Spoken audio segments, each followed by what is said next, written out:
the run of DK64, no level early with Bismuth, Znernicus, Auphonium, Obiyo and CornCobx0. So let's go guys, have fun! Bonjour, j'ai commencé un petit peu en français, mais on va faire le reste de la run beaucoup en anglais parce qu'on a des gens qui ne parlent pas français. Je vais présenter tout le monde. Auphonium, CornCobx0, moi c'est Bismuth, Znernicus, Obiyo. En gros, le concept de la run s'appelle No Levels Early. Le but, c'est qu'on va faire DK64, Donkey Kong 64 en entrant dans chaque tableau au moment où on est supposé de le faire sans comme sauter les prérequis pour rentrer. Donc, ça va faire une run qui dure un peu plus que 2 heures.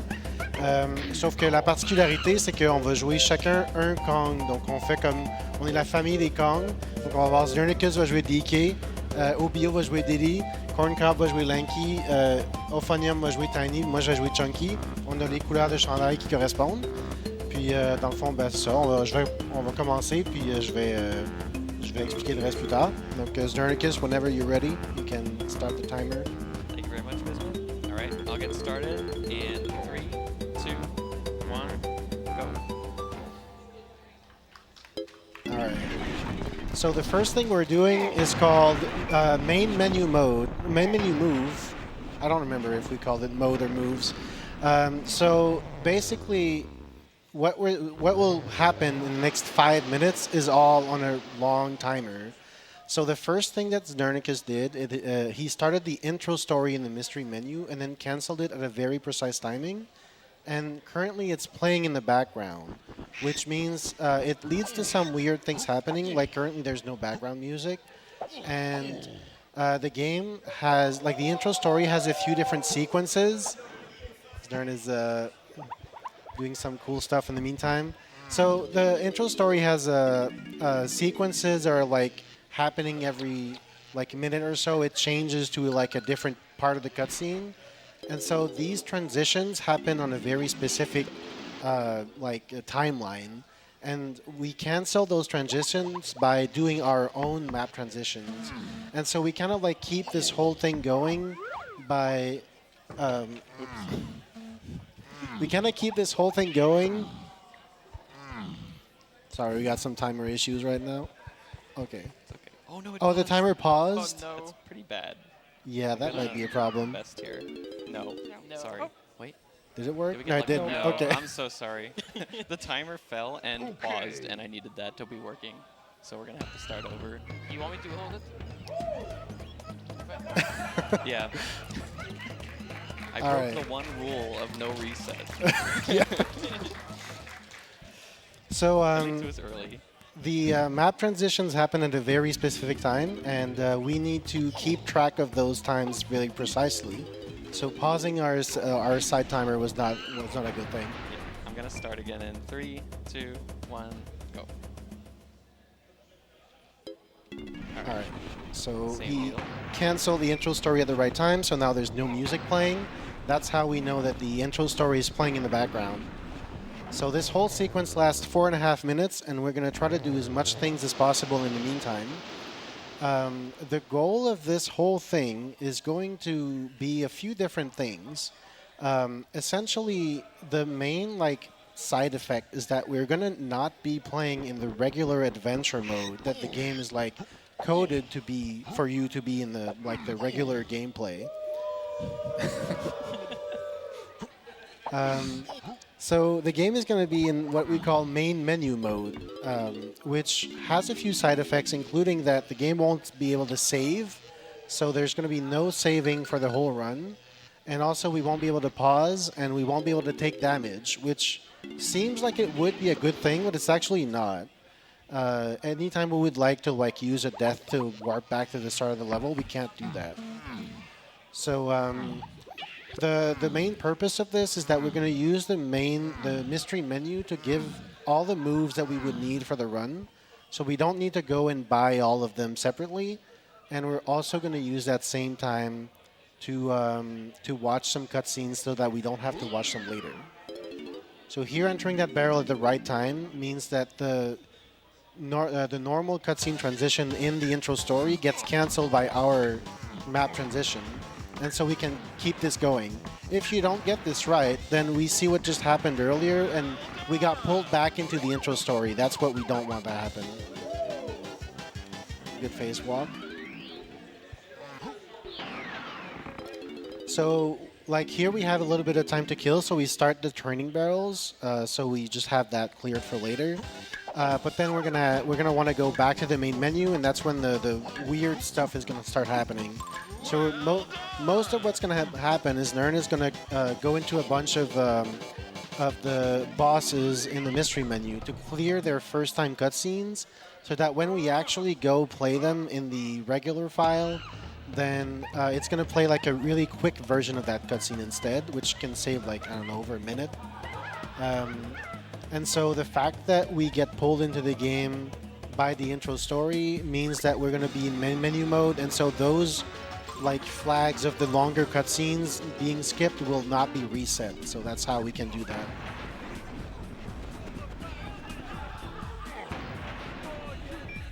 Alright, so by watching this cutscene, now the intro story is pulling us back to the main menu. There's the whole very complex sequence of things we need to do in the right order here that I don't really have time to explain, but going to multiplayer and going back to mystery menu is basically how we do this.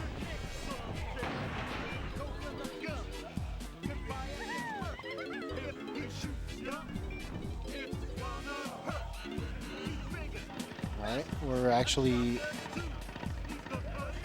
almost done with the cutscene watching.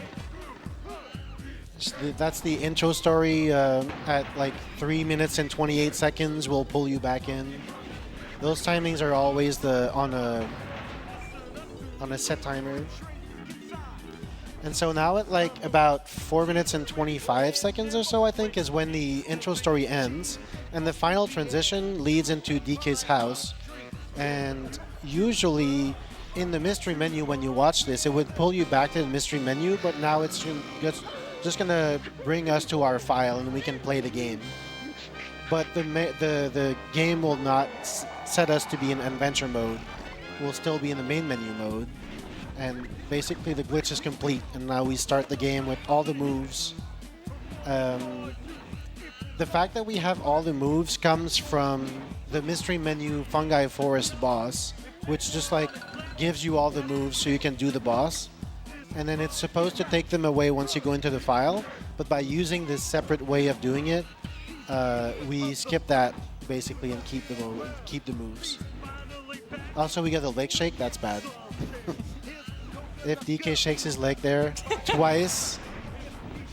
So we need to actually go into the file. We need to watch a cutscene, and DK shaking his leg doesn't count as a cutscene, and it's like a 1 in, I don't know, 9 chance that it happens. There we go. There we go. All right. All right, so this whole 5-minute sequence just gave us all the moves in the game, so we don't need to go buy anything, and lets us clear all the longer cutscenes, almost all the longer cutscenes, for all the bosses. So it looks like a huge time investment, but it actually saves way more time than... I don't know exactly how much time it saves. It must be like at least 3-4 minutes. It saves a lot of time overall, so... The advantage is we get to listen to a lot more of the DK rap. Yeah, we get to a lot more of the DK rap. So now we already cleared 2 training barrels. We just need the 2 other ones. And since we already have Simian Slam, and like we have Super Duper Simian Slam, we don't even need to go visit Frankie afterwards. We do need to finish the training barrels because all of these moves will be crucial.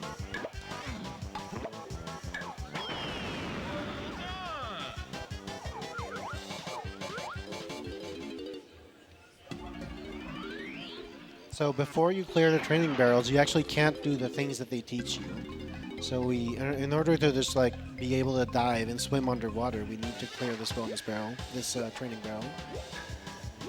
And you'll see that there are a lot of good uses for going underwater in this category, because you can clip out of bounds really easy in the water. You can clip on the out of bounds really easy anywhere. True. In the water is even easier. And Znern will get to demonstrate that right now. Perfect There we go. example. First try. So this is called phase swimming. There's a lot of tricks called the phase something in this game. The phase state is a kind of a weird glitch state that you get when you get out of first person when facing a specific angle. For some reason, a whole rotation is added to your angle, and that kind of breaks the collision detection. The thing is that angle usually gets corrected immediately, but in some situations it doesn't, like swimming. If you don't touch the joystick, your angle is still the same, so you can keep that glitched angle. It also happens while you're falling, when you're crouching, or some other actions that you do. So there'll be other ways to do the same kind of phase clips. Phase falling, I'm not sure if we're going to use. Yeah, we use once. And a lot of it will be what we call phase walking, which is very tricky. It requires changing your joystick input on every frame very quickly in a certain way so that you move forward, but also change your stick input like wildly. So it's like a quick flick of the stick that's like frame perfect. So I think everyone will have to do it at some point, and it's a very hard trick to master.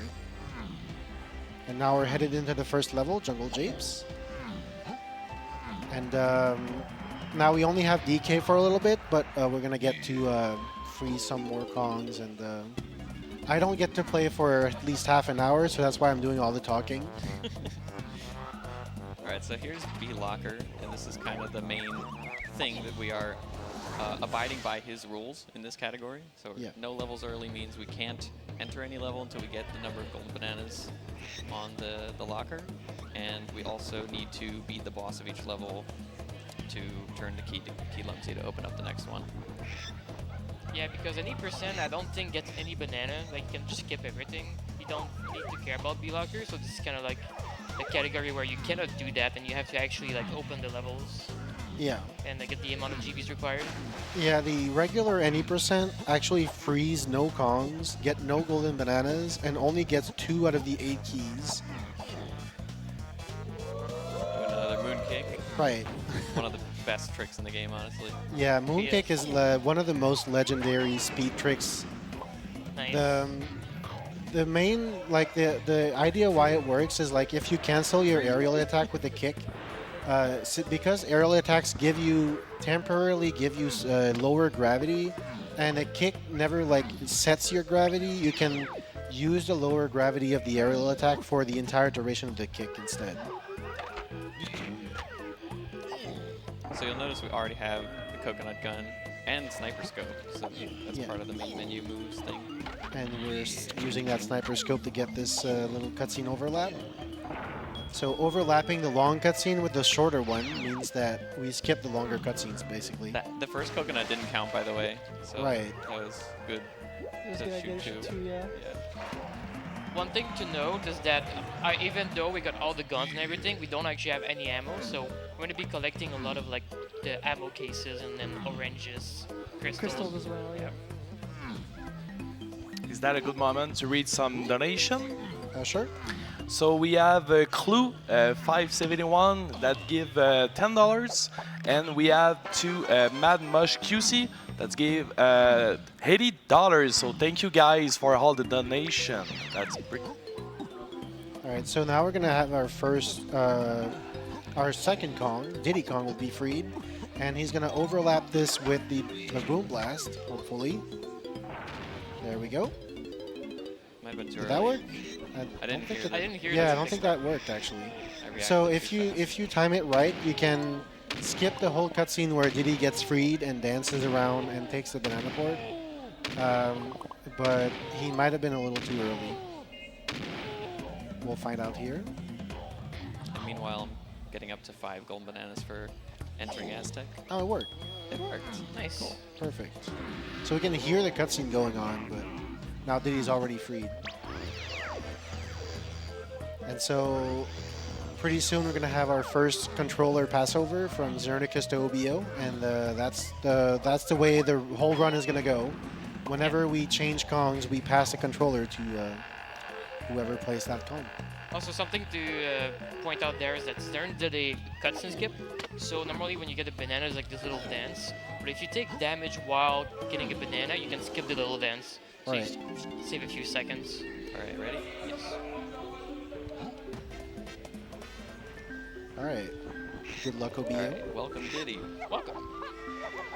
So even though no levels early never skips any bosses or B lockers, the requirement to actually go fight the boss, which is usually a large number of colored bananas, that we do allow. So we're gonna see a lot of these skips to skip the trough and scoff doors. So here normally we'd need 60 colored bananas, but we will skip that and just clip into the boss instead. Very nice. So that's a ledge clip. There are some corners between walls and floors in this game that have like a tiny little gap between them. And if you can wedge yourself really precisely in there, you can fall between the floor and the wall and just go out of bounds that way. The cool thing about being able to enter the bosses by clipping in like that is that we can fight the bosses as the wrong Kong. So this is supposed to be a DK fight, but we can fight it as Diddy if it's faster for us. And speaking of that, we have a bidding war. Right. Which one of us has to fight Mad Jack, which is the boss of the 3rd level of Frantic Factory? Yeah, that's And coming in it's about notoriously, 20 like, minutes. The most difficult boss fight. So I hope the bid war is still ongoing, but basically it's going to close when we leave Aztec. And so we're going to find out who gets to fight Mad Jack. Normally, both in like the regular gameplay and in the regular speedrun, we would fight the boss as Tiny. That is by far the easiest option and most often the fastest. But every Kong is technically able to fight Mad Jack, just some of them are a lot harder and a lot weirder. But we're all prepared to be able to fight Mad Jack if whichever Kong wins the bid war will be able to fight it.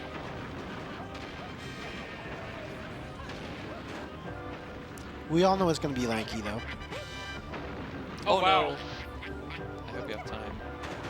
Oh, That's right. that's crazy that didn't hit somehow. Yeah, Armadillo looks left and right, and that actually changes his hitbox. And so he was looking left when the barrel hit him to the right.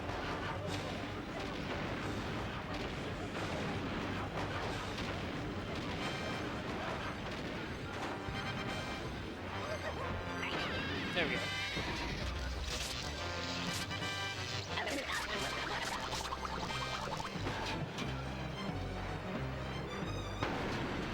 So one thing I did, I think I mentioned it earlier during main menu mode. The one big thing about the one big side effect about this glitch is that we can't take damage and we can't pause, which means that when we try to leave a level, we're actually very limited in the ways we can do it. Normally you would pause and just use exit level from the pause menu, but Yeah. that's not an option here. Yeah, we can't just use pause exit. So, and we can't just use a death warp to go back to the start of the level. So usually what we try to do is either like just go back to the DK portal, or if that's far away, we're going to try to do what we call a void out. So by clipping out of bounds and going like too far out of bounds, the game has triggers around the map that it knows you're too far out of bounds at that point, and so it resets you by just sending you back to the start of the level. Yeah. So we're gonna use that a few times. I'm gonna use that here. Ah, That missed. That's crazy. One Yeah, thing we've been Metro. doing is trying to take damage into the golden bananas whenever we can, since the damage knockback overrides the banana dance cutscene. So that'll save a few seconds each time we get it. So torches are funny objects in terms of their collision. You can many times sort of rub up against the side of a torch and get it to clip you out of bounds. So just like that, we are back to the start of Japes and out of Japes. So we're done the first level already. We have enough gold bananas for the next. We have key 1 and 6 golden bananas. That's enough to enter Angry Aztec.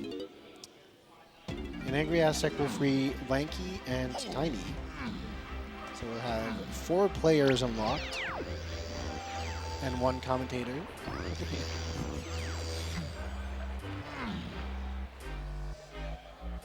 We haven't measured the playtime, but I'm pretty sure Chunky has the lowest playtime of the whole run. It would make sense getting unlocked last, level 3.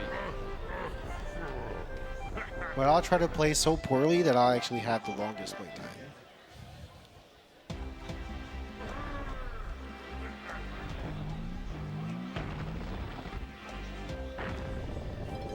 This is actually a blessing, opening Aztec lobby.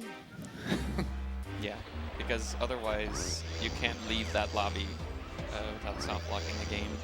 So even if we tried to enter Aztec, we would be trapped there.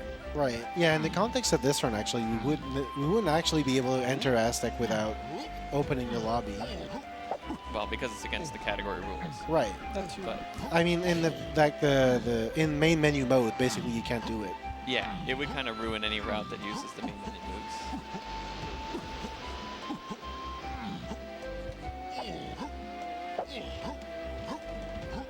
An Angry Aztec lobby has like 12 different ways of entering it without opening the door, and all of them are bad. There's no easy way of doing it. Alright, so we talked about phase walking earlier. This level has quite a lot of them because there's not a lot of alternatives for getting out of bounds. So we're going to start.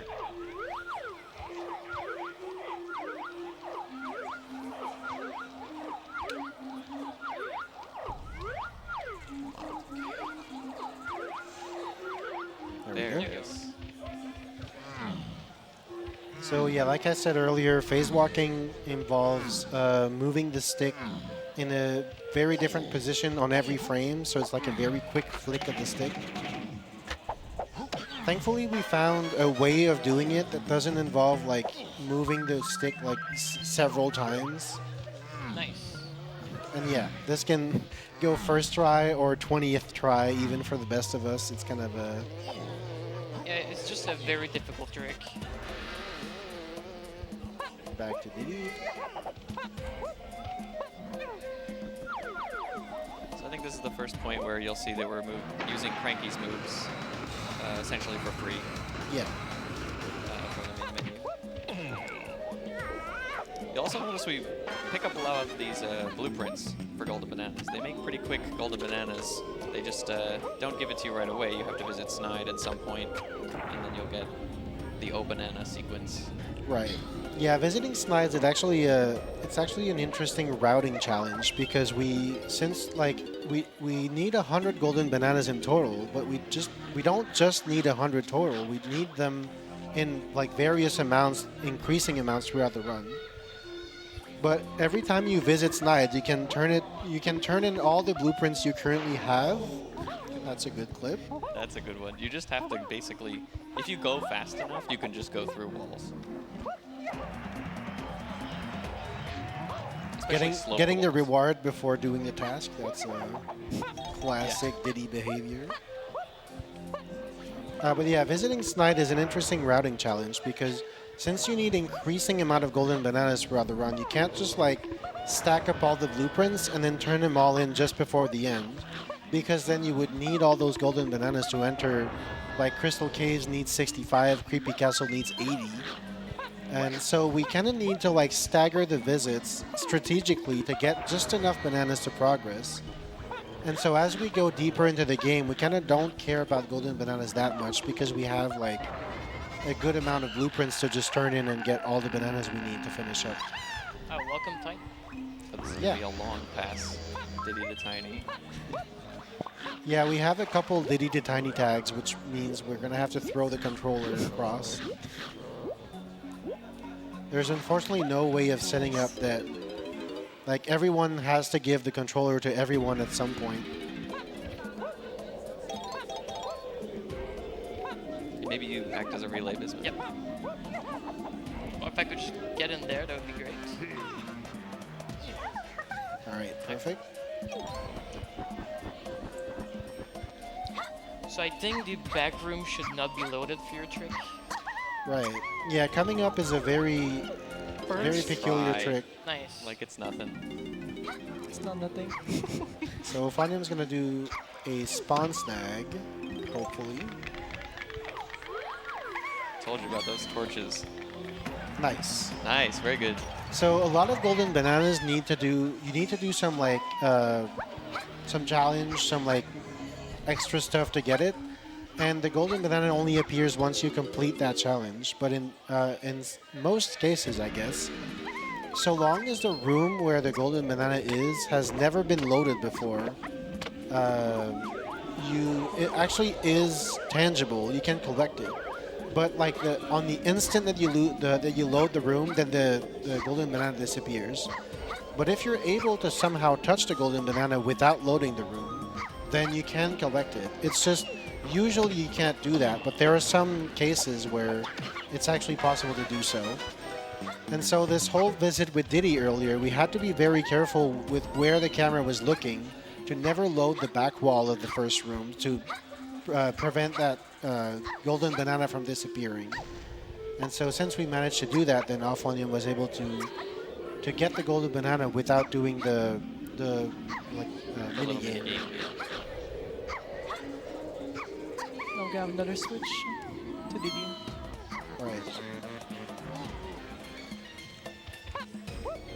I think that's the only Diddy to Tiny switch in the run.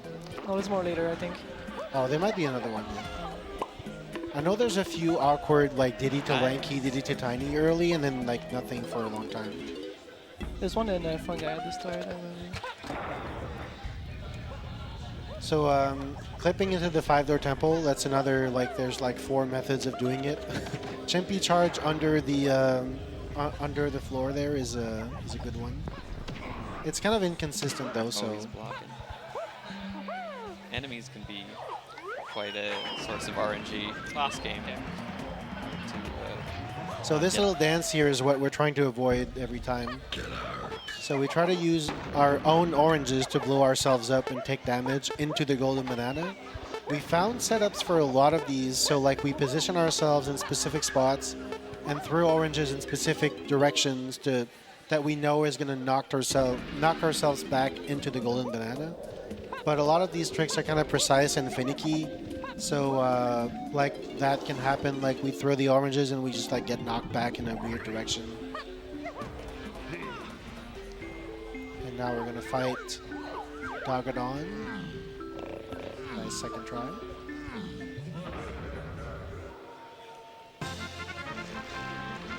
Dogadon has a very well-known trick called Dogadon Quick, where you can take damage and hit him at the same time, and that triggers the end of the fight and also gives you the wrong key.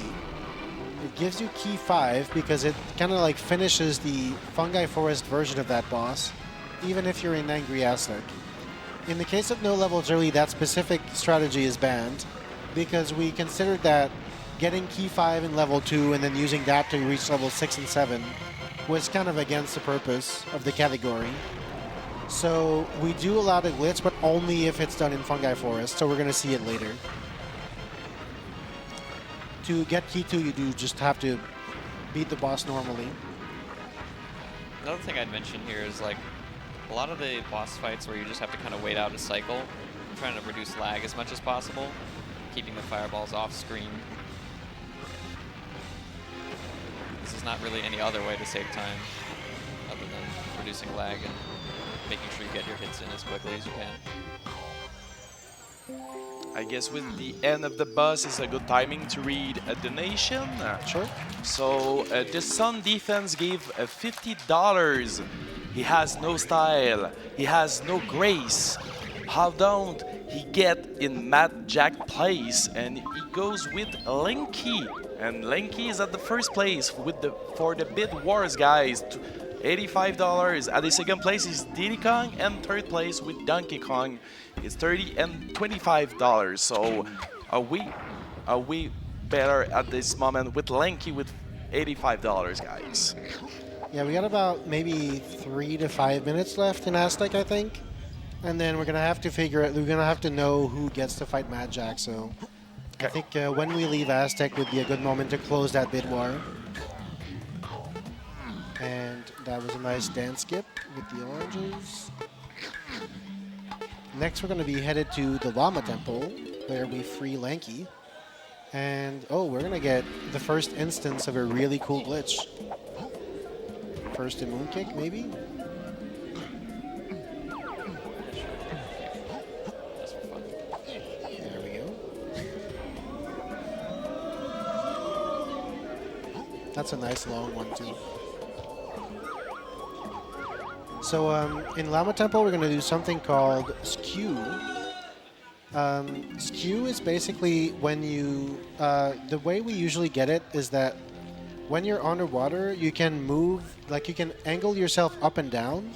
And if you get out of the underwater state, like directly without passing through the surface of the water, you can kind of like keep that up and down angle while you're just moving around. This is it right here. Yeah, so now he's looking way up, and because he was out of water, he like sort of like just went straight to walking, and now he's kind of angled weirdly. Yeah. And this is why we use it. You can Yep. just jump right through the walls. Because basically anything out of the ordinary you do in this game will just let you go through walls. Skew the moon. Kicks, perfect. All right, now All right. CornCobx. Morning. Yeah, great part about skew is you can hand it off to the other Kongs as well. So we can chain together a sequence of wall clips. The bad part about skew is that it's very easy to lose it. Basically, anytime you enter water, you automatically lose it. But most importantly, every time you jump, you lose it. Unless you do like special kinds of jumps, I guess. But any like regular just press A to jump will automatically lose Q.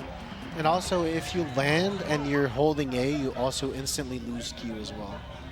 So we gotta be careful, and whenever we need to jump, we need to make sure we do a full long jump, or we do like a cartwheel jump with Diddy, or like a slide kick jump with Tiny. There's a few ways of doing it without losing skew. Oh, Ooh. that was nice. Where am I? A little too Too far right, I think? raw Yeah. platform. Okay. Right, yeah. You know what? I'm gonna play this a little. Oh no, I can't play this No, safe. no, I you can't have to pull my walk gun out. and then backflip. Yeah. Okay. I'm gonna take one more damage. Yeah, that'll do it. Okay. You can make it. There we go. That should work. Yeah, again, you can't just like do regular jumps out of the Right. lava or it'll kill the skew. Yeah, and also you can't long jump in lava, because you like, yeah, lava's weird. Fortunately, we have infinite health, so Right. yeah, we won't be dying.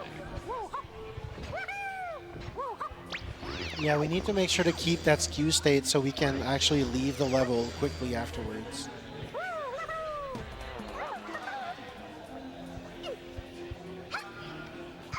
Right, yeah, one of the reasons that the skew is helpful here is because we need to finish the level, and this is the best way to Oh, void speaking out. of leaving the level, that's going to be the end of the bid war.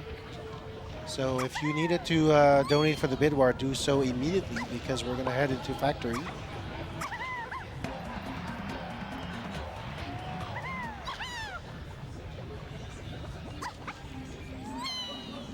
So do we have, is Lanky still in the lead for fighting Mad Jack?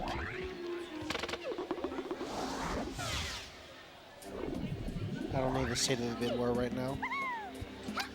Langy's still the first Alright. with the $85. So it looks like we're going to be fighting Mad Jack with Lanky. So when's the best time of doing it? Did we figure that out? Is that in... Where we do it The, in vanilla. Fairy.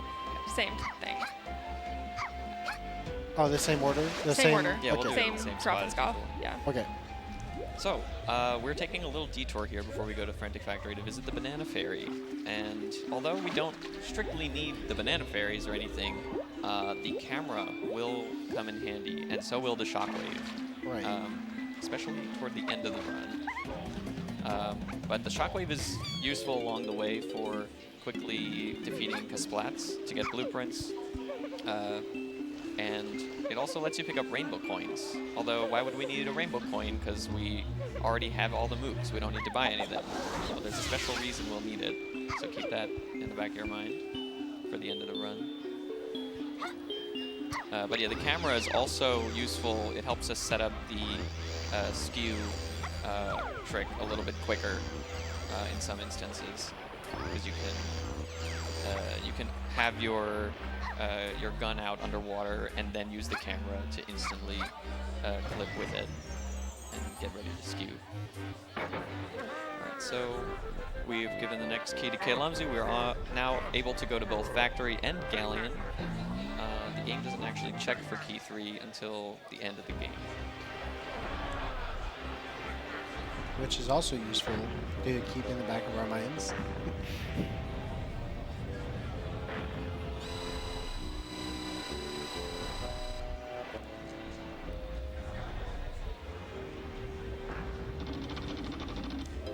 So I guess let's confirm that we're ready to close the donation or the bid war. Yeah, do we have a confirmation that Lanky won the bid war? Yeah, exactly. And also we have another donation with $25 for Lanky, so that is confirmed, I will say. And that donation is by Naram. And I really love the matching shirt money toward main Kong. Sorry, Corn. Yeah, so in terms of fighting Mad Jack, Tiny is definitely the easiest. I think DK is probably the second easiest, or Chunky. Chunky, DK are kind of similar. At least with DK, since we fight Mad Jack with DK in any percent, most of us would be already used to doing that. Right. But the other 3 Kongs, you never really would Yeah. have a reason to. Diddy is definitely hard, and Lanky used to be by far the hardest. Until we found that there's a slightly faster way of moving around, which Corn will be using a lot, called orangutan jumping, that has like a slightly faster speed, and that basically lets you also jump further, so that makes Lanky a lot easier for Mad Jack. Because otherwise, Lanky's actually like really, really hard to beat Mad Jack with. Yeah. Otherwise, it's really hard to make the jump on the different platforms. Yeah, you're supposed to use ponytail twirl for it, so every Kong that doesn't have it automatically has a disadvantage. There's a moment here where we should all be quiet. Right. There's an audio cue.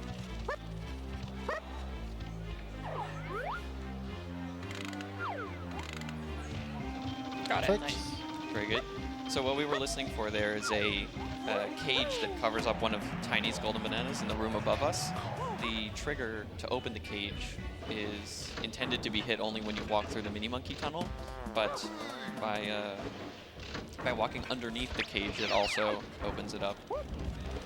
Yeah, the trigger just basically doesn't have like a vertical limit. So long as you're like in the right position horizontally, you can be anywhere and you'll hit it. Also, we just had like a really nice out of bounds route here in the factory, because the start of the level is actually pretty high up, like relative to this production room. So we were able to basically skip scaling that machine and hit the high up warp 4. And it's finally time to free our boy Chunky. To free me. I get to play the game too. That's right. I mean, not yet. Yeah, not yet. Give it like 5 more minutes.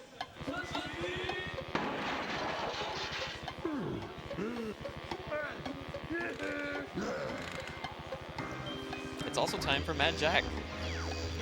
Yep. Just after this golden banana. A swaggy dance skip. Nice. Long distance orange throwing.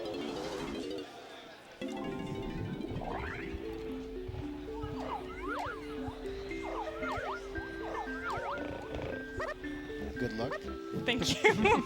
I'll need it. Yeah, this fight actually has RNG elements as well. It's like really the only significant luck-based boss fight.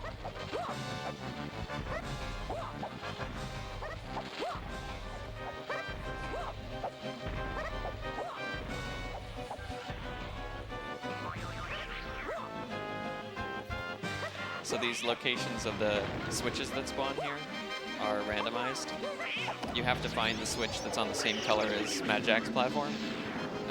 And there's often 4 minimum, or like 5 or 6 different places it What? could show up. Whoops. That's why it's tough with Lanky, because you pretty much have to hard commit to your platform movement, and if Mad Jack cuts you off, there's not anything you can do about it at that point.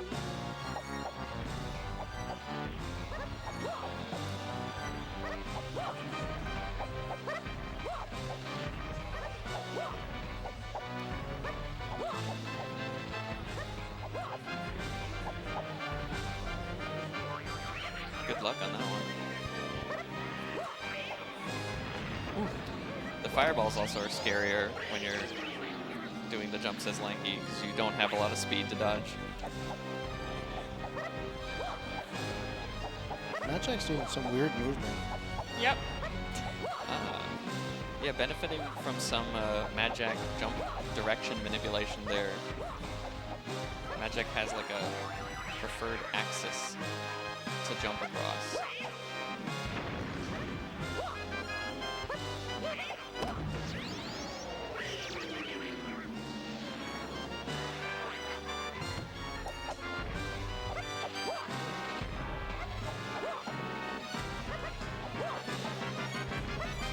We're at the point of the fight where Mad Jack is starting to jump faster, and he can jump back to the square he came from. So Lanky's got to keep going, keep making these jumps.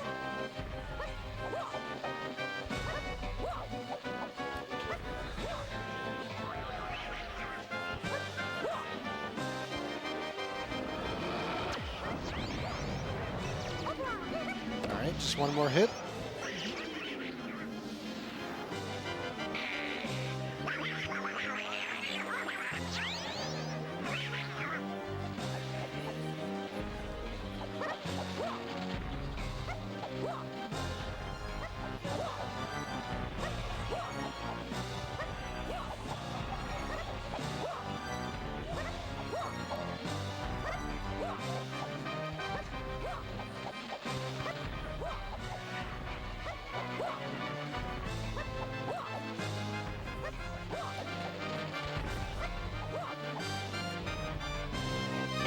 Let's go. What a lucky switch. And a There we great go. fight. It's a very tense fight with Lanky.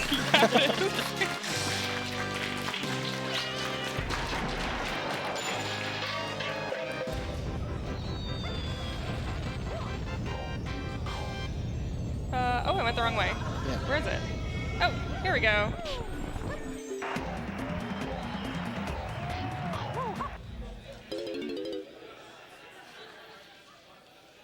That one's moving. Yeah, not too bad. Only one fall. Didn't lose 3 minutes.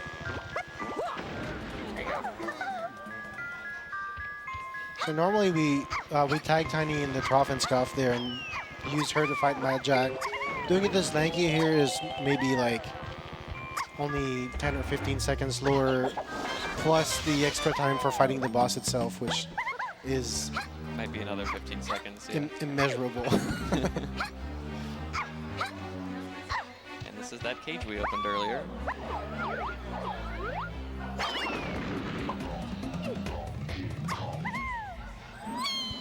It's one of the cooler. That was stylish.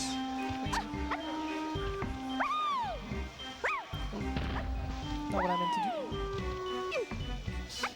There's a lot of phase walks here with Tiny. It's Yeah. 3 of them in succession.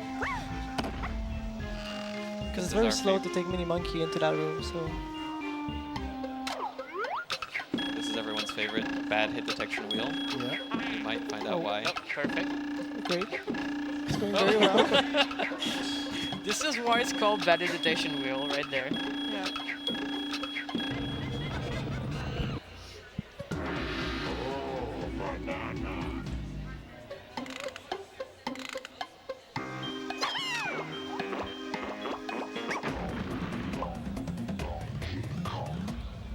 All right, we're 41 minutes in and I get to play. Nice. All these Triple first try. That's awesome crazy. phase walks. Welcome, John. Morning. By the way, I need to be told where to go.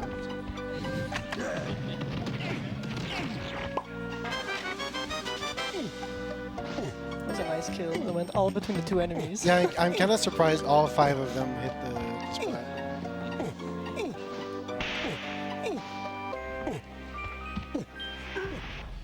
here I gotta be careful not to move the camera in a bad direction for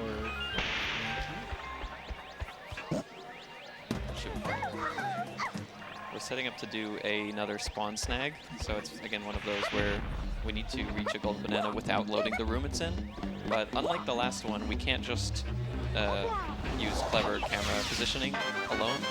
We are going to actually use a new trick that new to you viewers if you haven't seen it. It's tag barrel storage. right. And she'll need the audio cues for this, so we'll stay quiet.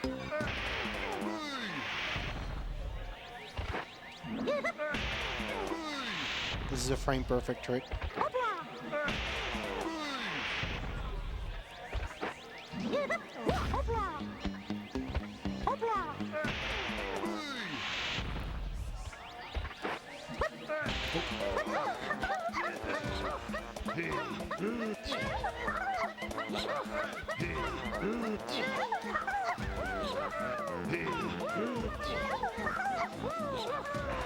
There we go. There we go. Beautiful.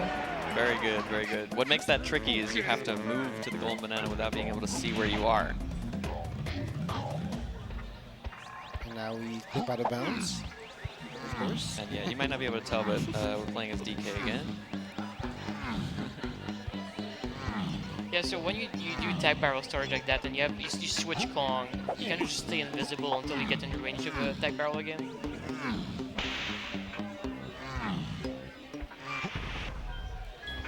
Yeah. Also, actually, what makes that even more difficult than just not being able to see where you're going in that is actually getting the trick in the first place. It's requires you to frame perfect uncrouch into the tag barrel or do some kind of crouched action. But in order to do a crouched action midair, you have to do another frame perfect trick called a skid jump, which is like when you're turning around and jumping at the same time. It keeps you in a grounded action, so you can do more grounded actions in midair. So yeah, that was really awesome how well that went. Yeah, especially considering how CornCob isn't used to playing on a CRT, so the timing of a different screen can be just like a slightly longer delay, which means she would be used to like pressing the buttons at a different time.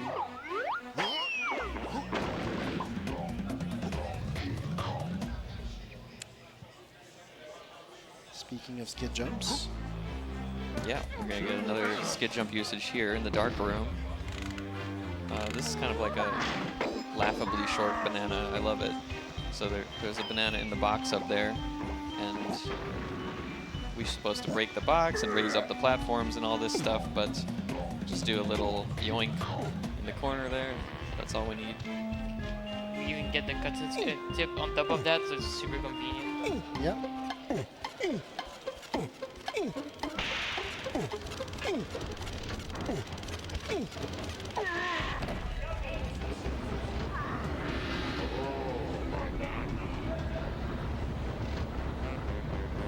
Alright, I gotta remember what you told me about where to go next.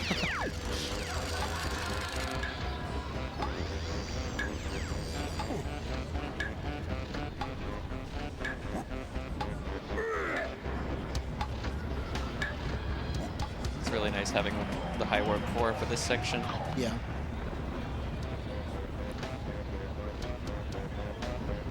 The game also lags quite a bit here. You might notice that jumps seem to sort of last a little longer and go a little farther, which is kind of helpful actually for platforming. Nothing bad happened. Wouldn't have backflipped there, but yeah, that's okay. Yeah, I thought the backflip would make it.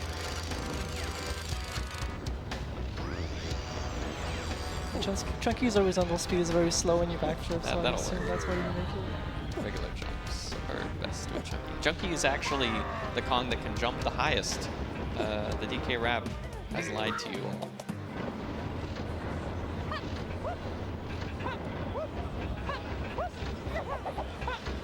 At least in terms of his standard jump, not his crouch jumps.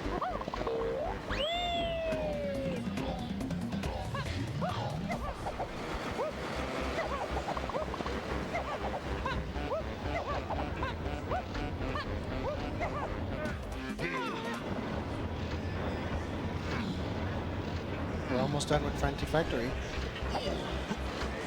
We're getting Yeah, we're just flying through this game so far. DK's horribly placed Kisplat. One more golden banana and we're out.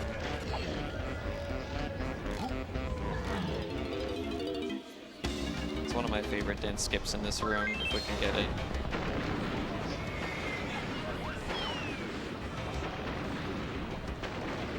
Oh, Come on, so DK. close. You saw the idea. And one of my least favorite phase walk spots.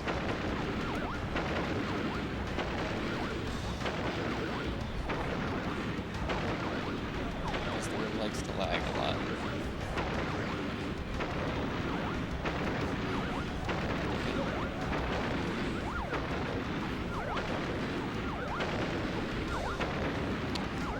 Thought that was gonna work. Okay, there we go. yeah, this phase walk is basically required in this route. It would be like, I don't know, 40 seconds slower to not do it. Yeah, you're very far from the level entrance and you need some way to get out of bounds.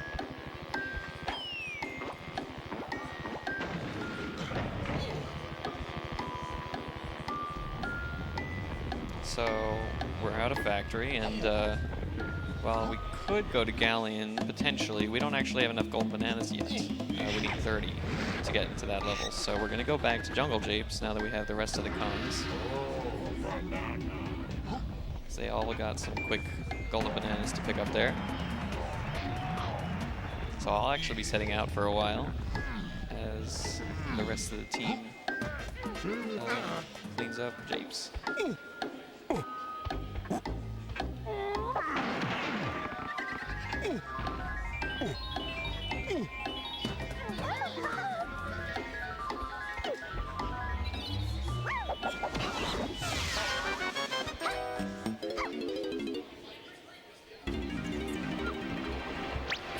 Japes is also a lot of fun with more skew sections.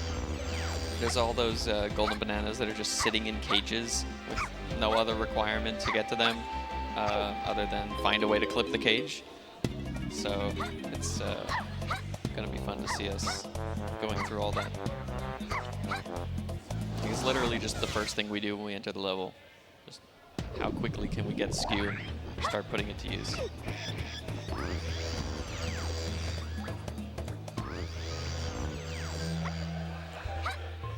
We spent most of the level just skewed.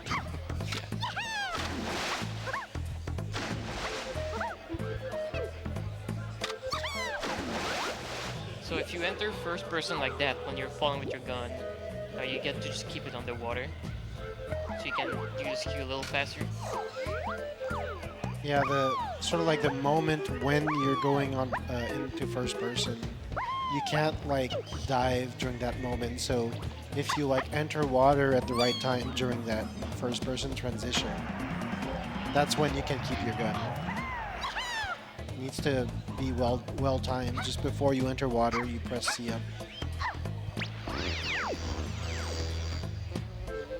There's a bunch of different actions actually you can do while you're entering water to like kind of like prevent you from hitting the surface, like throwing oranges or using primate punch. Or uncrouching at the right time. Right.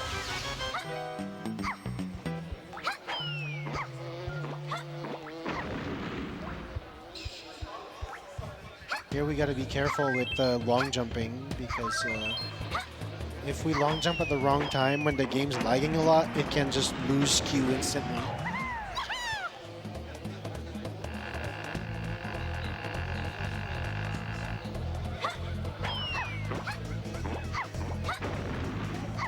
Oh, this is going to be another one of the long Right. Yeah, one of the long relays.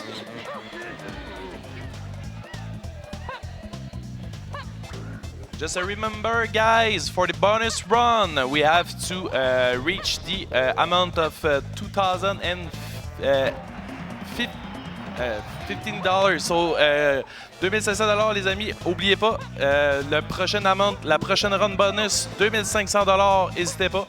Let's go.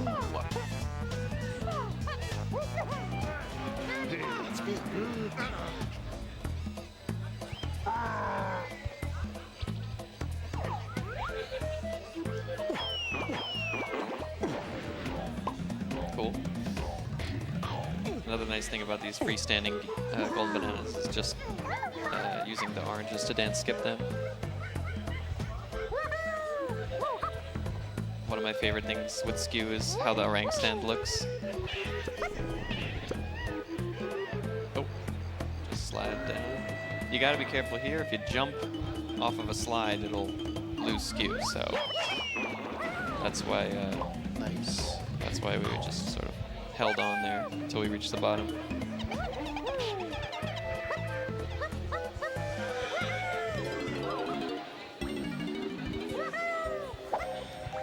This is one of the weirdest clips. Yeah, this one isn't really explained by any sort of general purpose type of strategy for getting out of bounds. It's just you can jump at that wall and it works. Hello, thank you.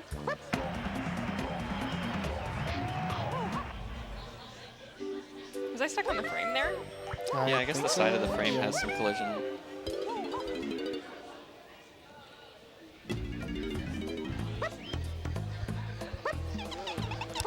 One thing you'll have noticed, I guess, is that the skew is only as good until you reach a loading zone of some kind. Then it'll revert you back to your regular orientation. So we really tried to pack in as many time saves with it as we can before heading into some sub-area. And also, a lot of sub-areas only have one-sided gates. So that one that Lanky clipped through on the way in is not solid on the way out. So it's very convenient for that. But not all doors are one-sided. Especially like in some later levels, I know certain doors, gates and like castle doors are double-sided for whatever reason.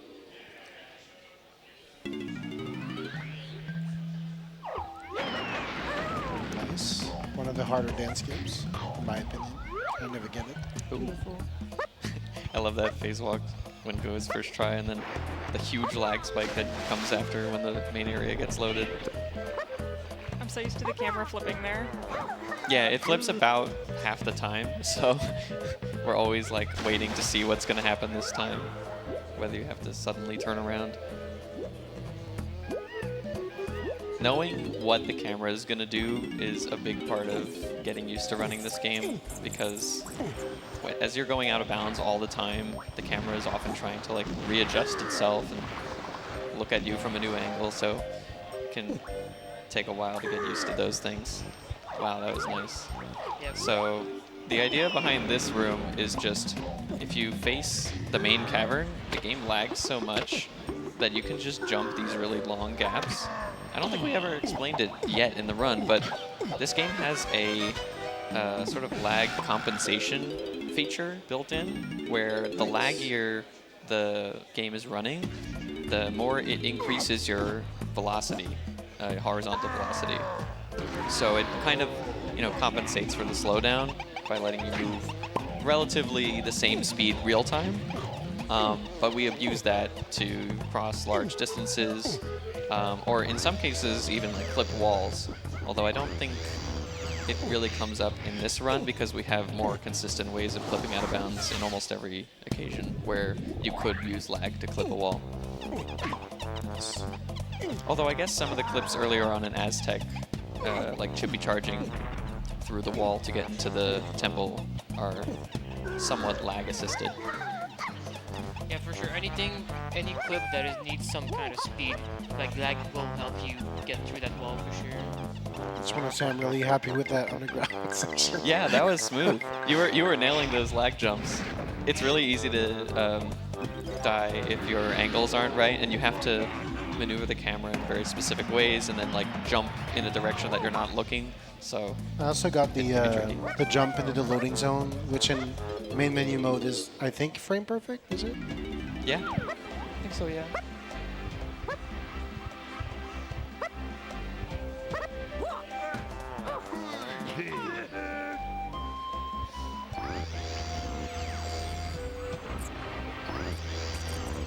All right, so now we've collected enough golden bananas. We can head over to Galleon. Great. That was... Can you aim a little better, please?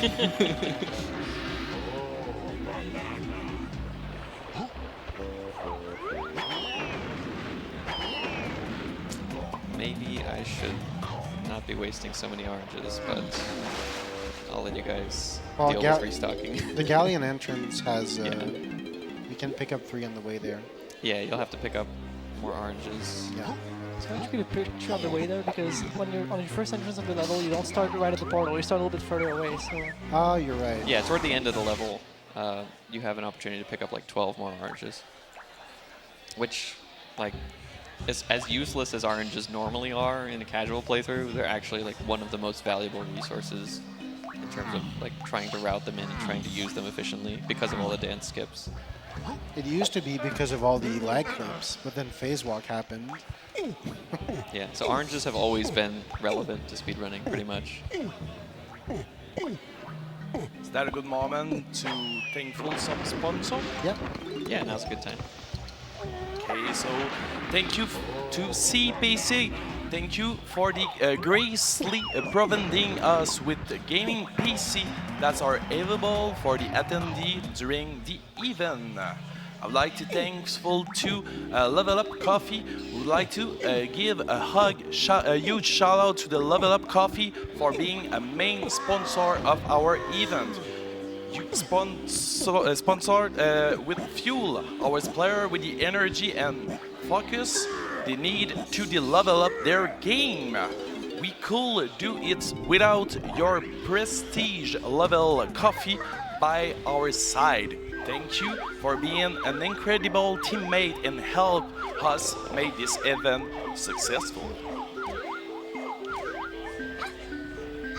Nice to see Auphonium is still human. Yeah, of course.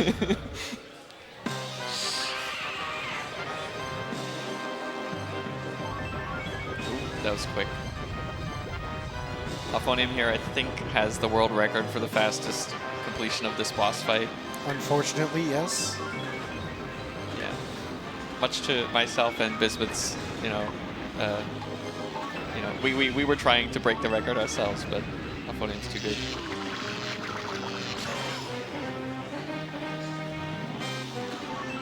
Whoa. Like, see, that's nutty. Hitting that star like frame 1.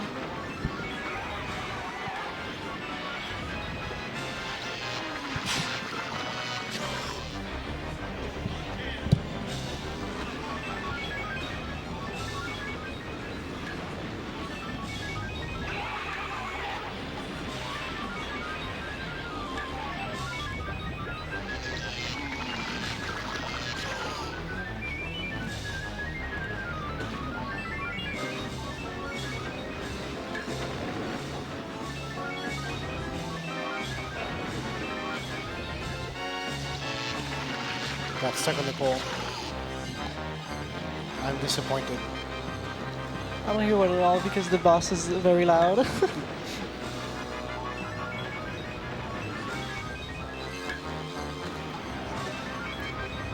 I guess it may be obvious to the viewer, but the stars spawn in predetermined spots here, so it's just a matter of routing out and doing the movement as quickly as possible. But the movement is not trivial. Cool thing is when you finish, you try to angle yourself to go directly where the key is going to land, which... Oh, perfect. Nice. Perfectly. That skips a few seconds of cutscene and movement. Very nice. Happy 1 hour, by the way.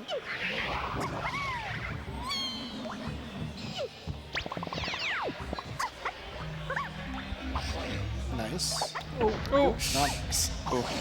These guys, specifically when there are Kasplats up on high ledges, can be really scary because their shockwave can send you off falling down, and we do not want that to happen. Yeah, I think we all have experience with the chunky one and fungi at some point or another. And the chunky one in this level is like Yeah, this really one rough is too. Chunky one in Galleon is easily top 5 worst Kasplats in the game. Yeah.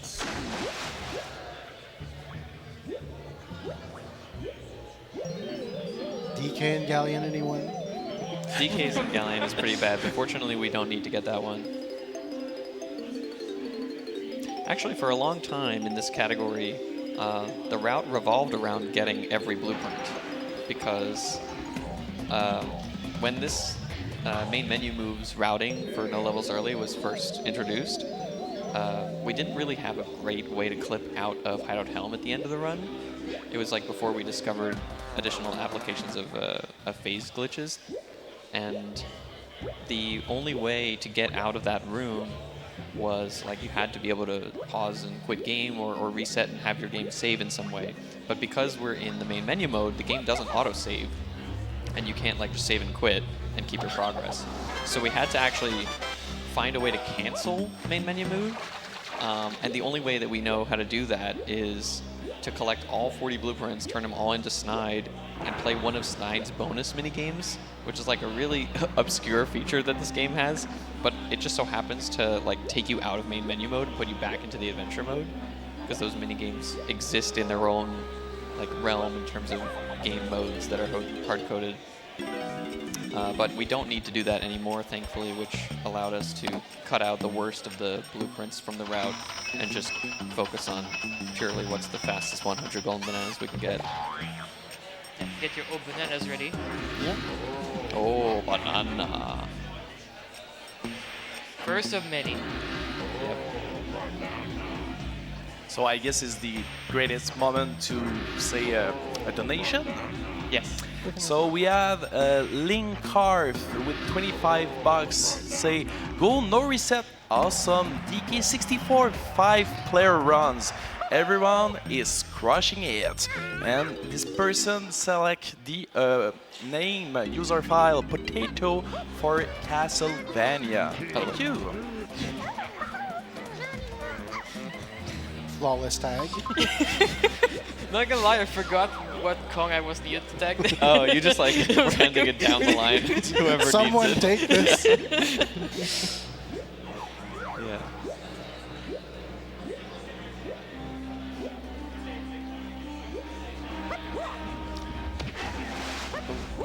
This is another one of the annoying Oh my gosh. blueprints locations. This level just loves to put them on little platforms. Nailed it.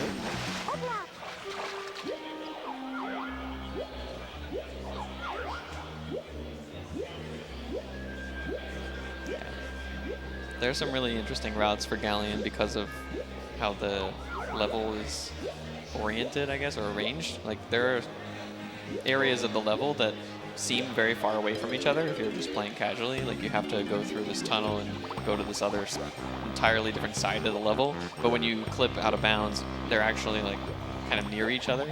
So, like, going from that room with Lanky's blueprint to the other area with this ship, it's kind of like surprising that they're actually that close. The level does have some kind of very not very lenient void out zones. So if you're not careful, you can easily be sent back to the start. Although the start is somewhat conveniently located, so this was an intentional void out, because right behind the start is this area, which we wanted to go to next anyway. And plus, that was a good way of picking up more oranges.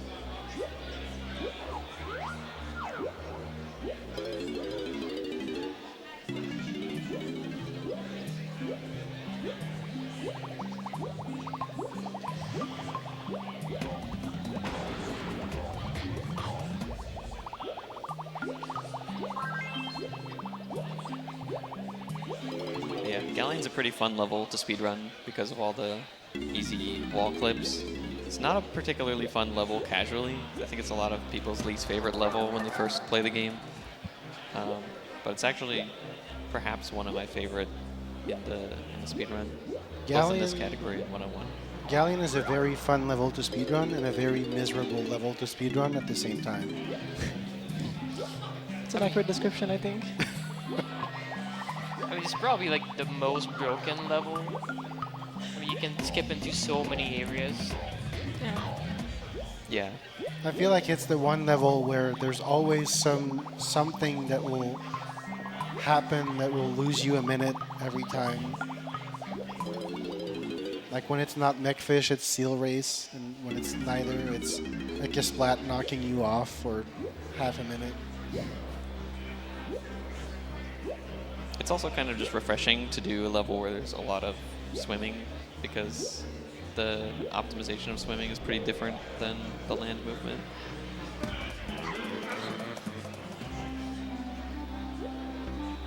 But swimming in a laggy area, which a lot of this level is laggy, that can be pretty rough.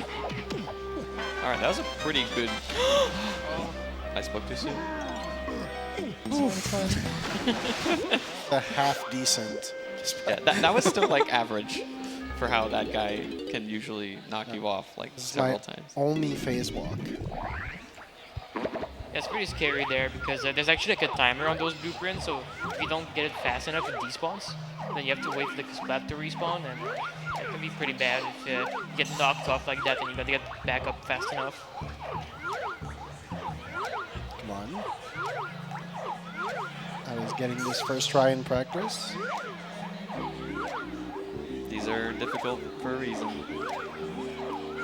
We're setting here up for a... There we go. Setting up for another spawn snag. This one's kind of fun. You just kind of walk around. Okay. Yeah, that's all right. Just kind of walk around the back of the room with the cannon minigame, and you should be able to see the sparkle and kind of follow that. But it's a little higher up, so there we go. So we just jump into that without loading the room and give ourselves another quick golden banana. And that's it for Galleon. Yeah. And we are well stocked on oranges.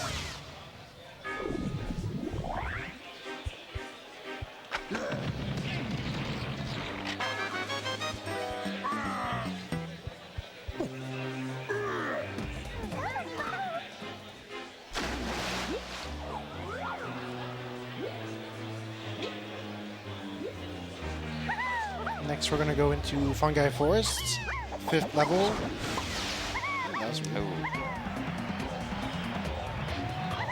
That was attempting some more advanced dance skip techniques where the shockwave that you create increases your hurt box, and the orange can hit that and knock you back.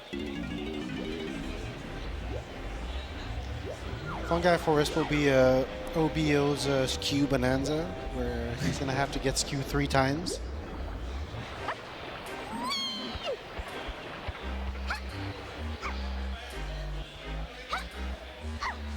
Yeah, Diddy doesn't really do much in Galleon, but then Fungi has definitely quite a few things to do. It's Diddy's level for sure. Yep.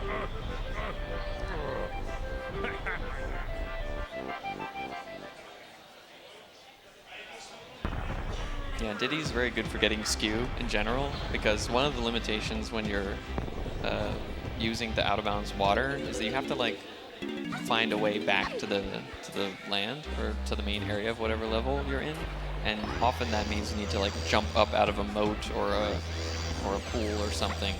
So Diddy has the highest jump in the game in terms of the crouched jumps. So usually we use Diddy to skew or to get out of those like below ground areas. It's also really nice because sometimes the water is like really low, the out of bounds water, and then you don't have a lot of space to rotate your Kong to skew. So the smaller your Kong is, the just easier it is. True. Yeah, we'll see that later in Crystal Caves, that like both Diddy and Chunky have to get skew, but it's a lot harder for Chunky to fit under the water. This is a pretty fun sequence of golden bananas in the main aisle. This Hunky Chunky is just really easy to clip through things. Lots of clipping around here. Yeah, Hunky Chunky is just kind of busted. Can clip in so many places. Okay. That's fine. We can clip that wall. We can clip whatever wall we want, pretty much.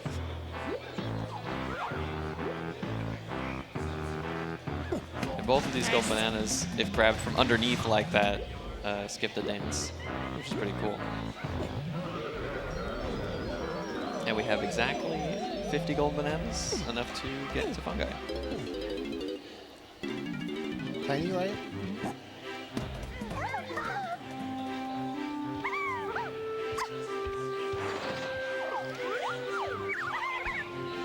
Good thing I practiced that.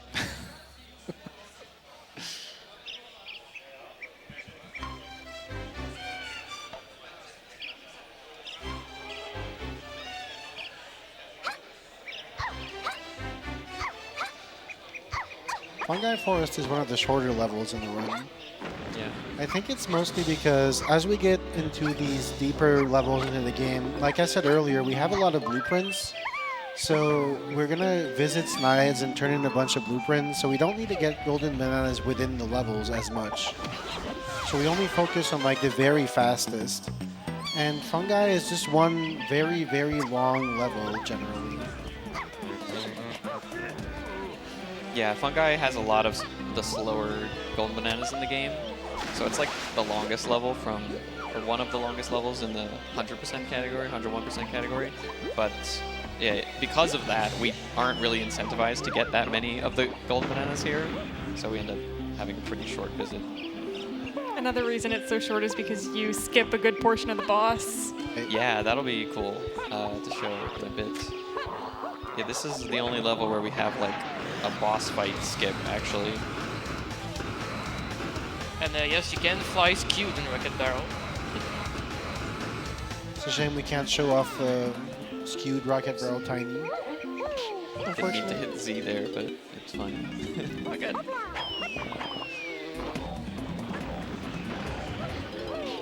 Yeah, in the 101% category, we use a skew in this area to skip the beanstalk. And it's probably the coolest looking trick in the whole game that's actually like used in runs.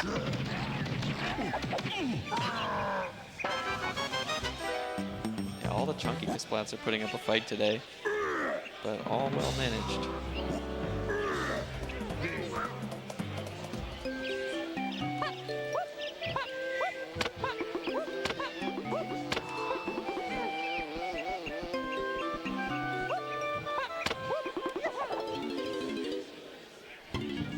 Okay, we're only going for the mushroom for one thing, only for the blueprint.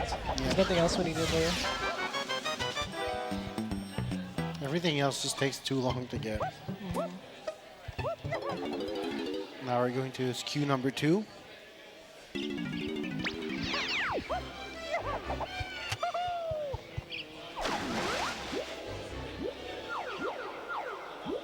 You'll notice that we're using the fairy camera there after going up against the wall. That's another one of the advantages. Because if you try to just go into first person regularly, it will kind of like kick you out when you have the The gun guns out. underwater, yeah. Yeah, the skew is sort of serves two purposes. One gets us over to the other side of the level quicker, and also this is one of those areas where it's really hard to clip out of bounds in other ways other than skew, because everything is like a sloped ground. And you don't have like a flat surface to phase walk through the wall. The angle of the phase walk isn't favorable for where we want to go. So Right. Yeah, we kind of like talked about it really quickly, but phase walking isn't like completely broken. You can walk through every single wall in the game. It has to that's be only within 25% true. Right. It has to be within a specific range of angles. And so sometimes we call it like the phase walk angle, the phase angle. Like in any given like map or any given place in the game, there's only like about a quarter of the walls. you can Audio go cue through. here.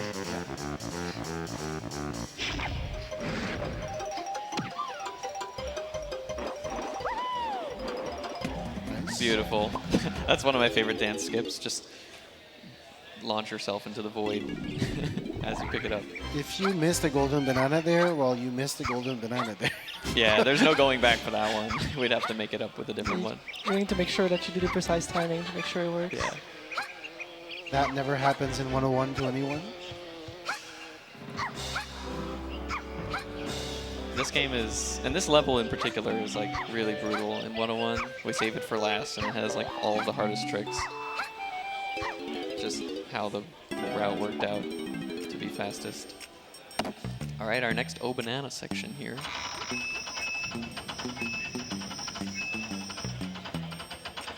Do I have a minute to Stay say with something? us. Oh, banana. Come on, guys.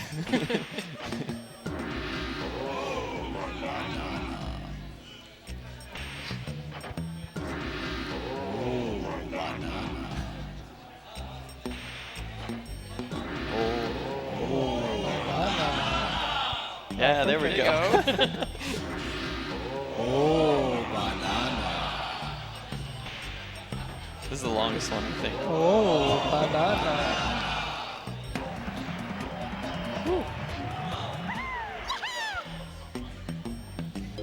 And now we're about to open a fun segment with the boss. Yeah, so this is Dogadon 2, and it's going to be Dogadon Quick.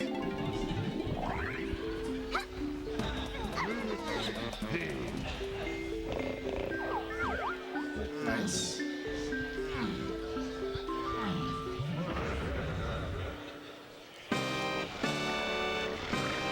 Make sure you don't blink.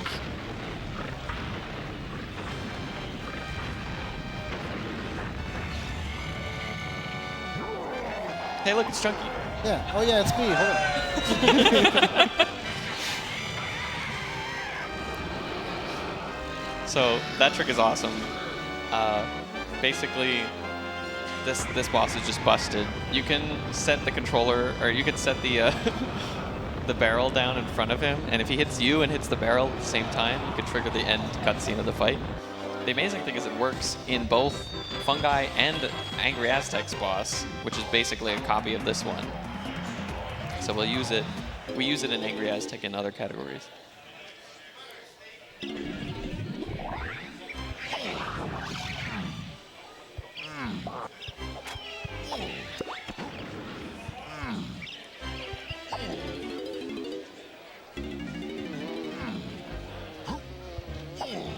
Not a very good wall flip. There we go. Yeah, that one requires nothing special. You can do that one at home, like, no problem. Just walk up to it, you will go through. Well, as long as you're playing as, like, DK or Chunky. 'Cause I it think is Wanky somewhat can do it. dependent on the size of the Kong. The larger Kongs clip through more easily. Yeah, Lanky can do it, but you have to kind of, like, force it a little more. And skew number 3 for Diddy. But first, this very long intended GB, but all we have to do is swim into it. This one's like really silly to get in the intended solution. You have to like go into an attic and shoot a switch and then charge another switch and then play a guitar on another pad. And it has to be nighttime. Yeah, go back at night. Yeah. I don't think I've ever been hit by that zinger underwater like that. Yeah, zingers can, they love to just like disrupt. This your one movement. can really, So this is a fun way to get skew. It's a lot easier than the others where kind of, because you can take damage on those thorn vines. Okay. I hope I have time to grab that. Oh yeah, that's fine. Perfect. Yeah. Yeah, you have to switch pretty quickly there. Like I said earlier, there's like a timer on that blueprint. So. Yeah. But yeah, skewing on the thorn vines are pretty good because you don't have to set up with the gun or anything. It just immediately knocks you out of the swimming animation and you keep whatever angle you had. And that's it for Fungi. On to the longest and most difficult level of the run, Crystal Caves.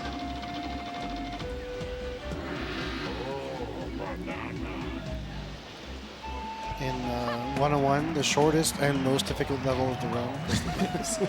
Yeah. I guess it makes sense that a level that's long in 101 would be, short in 101 would be one of the longest in No Levels Early. Like, And vice versa. and vice versa, since it must have like a lot of quick GBs to choose from. This is Lanky.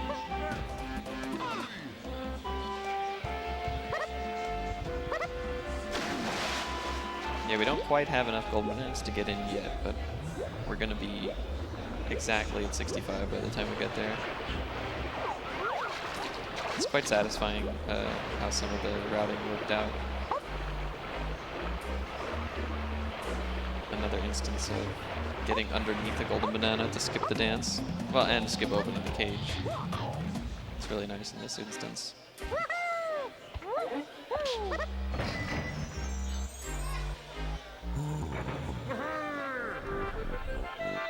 Shout outs to the Balam 96.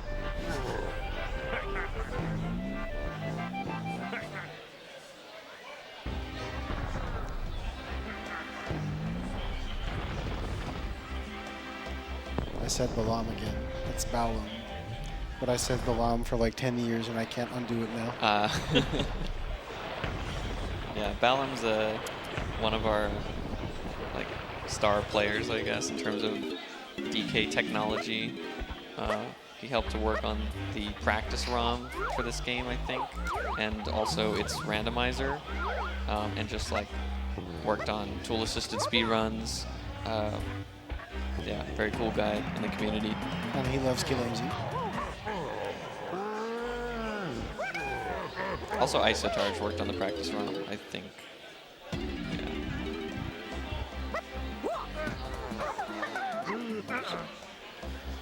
The practice ROM really revolutionized how we practice this game. Yeah, this game was kind of difficult to practice in the early years because it auto-saves everywhere. So if you wanted to do sections over and over again, you either needed like an EverDrive with like meticulously created save points, or you just had to like do entire runs, especially for things like Golden Banana dance skips, where like once you collect the banana, the game saves immediately, so you can't like just try it again. So the practice ROM is extremely useful tool for speedrunners.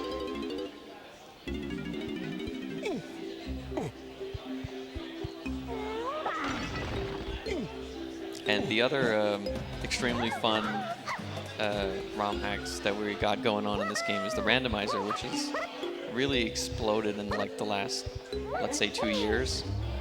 There are like way more runners of the rando nowadays than like the vanilla game, and I understand why. It's a lot of fun. I play it myself. Obiyo, I think, has like, if not the world record, something very close to the world record for like the fastest completion of a rando seed. Well, at least in certain settings. Yeah, I had it in season 2.5, not season 3. I'm not there quite yet. Yeah. Yeah, it's very popular. Yeah. The only thing is it has like so many quality of life improvements that sometimes you go back to play the original game and you forget like, oh, I can't just tag other Kongs anywhere I want, and all like. But yeah, it's really cool. Yeah, the biggest thing for me, because I play with Rando much more, is just like I'm not used to the lag anymore, because Right. it's usually on the news and stuff. But yeah, Even on N64, the Rando team came up with a bunch of optimizations to reduce lag, and so it makes a difference to be playing on a Rando ROM versus the original game.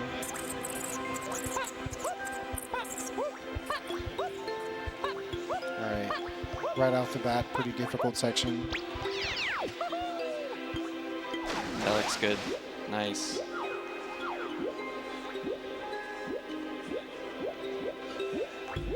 And the spot the gun skew is a little trickier diving because in, the yeah. water level is a lot lower than what you're used to. So you have to wait before pressing C up to get the guns out. There we go.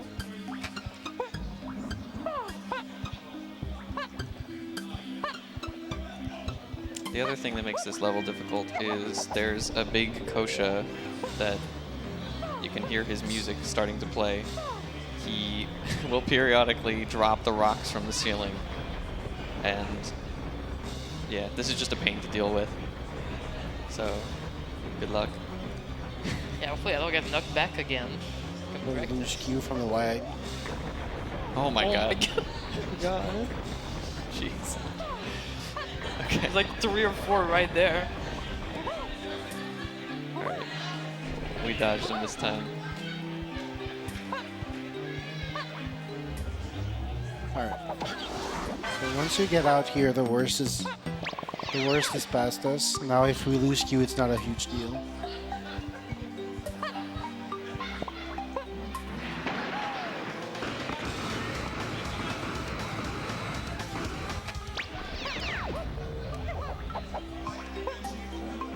Just tagging that warp for later.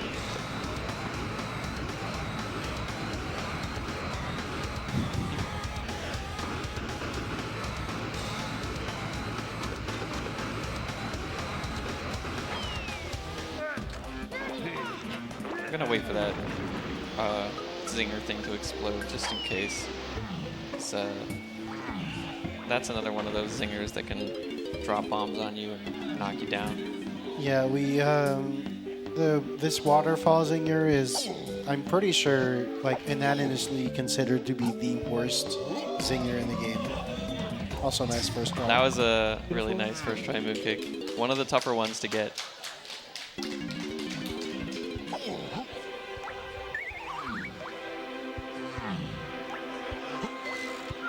Another Walls Don't Exist edition. Okay, there we go.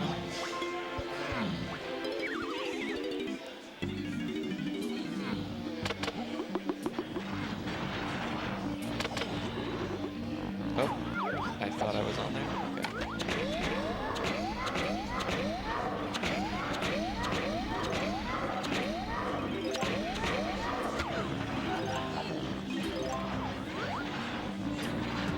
I might be too close to the wall for the orange to Pretty good. try.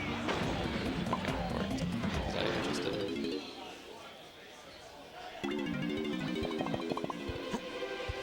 I was trying to do another moon kick there, but didn't quite work.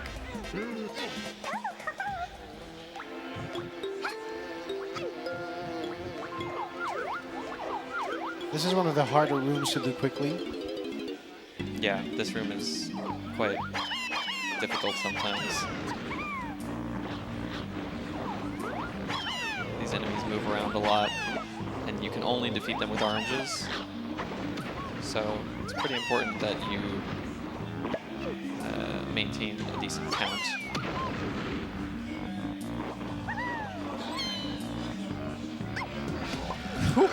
That was kinda Daredevil close. strats. I love it. It's not quite as scary as it looks, but Yeah, it's very actually a cool. pretty big hitbox for the bananas, so that's not too bad. I like how there's 2 points in this run where Tiny just jumps into a pit as she grabs a golden banana. Fungi and caves.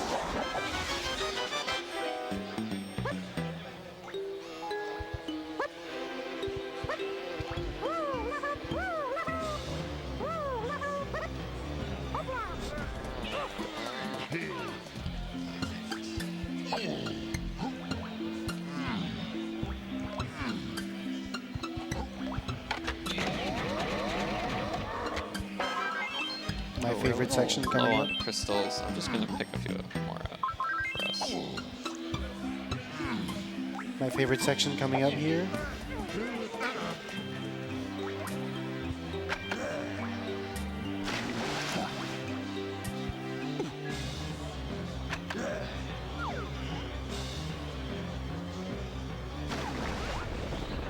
Cool. First part done.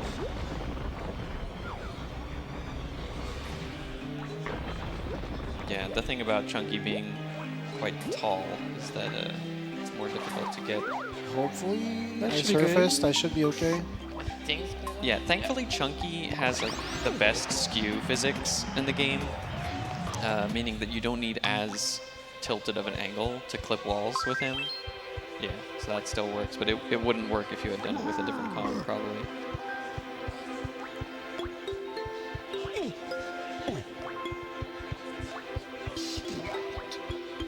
Yeah, you can see my skew angle isn't quite great. But it works. It does the job. This is a pretty cool moment. The delayed jump. I like it. Camera's stuck. Oh, yeah, you can't really turn the camera unless you go into first person there. I was trying to avoid this. I know, I know. No, but you have to use first person to do it, pretty much. It's just that it's a laggy camera angle. What? That was a very quick a great quick kill. kill. How did the Kisplat die in like 3? Combo. I don't know. The crystals. Or the- But yeah, that's a really fun section. It's like one of the notorious sections in this route, the chunky gun skew, as we call it, where you have to like jump over the water, and water kills skew, by the way. Like, you know, water helps you give. That's how you get skew in the first place, but that also means if you re-enter the water, it'll cancel it. And that golden banana and the ice shield is Surrounded by water. surrounded by water and surrounded by walls. So our solution was get skew, get out of bounds in a way that you can jump to it from out of bounds. but the spacing is very particular.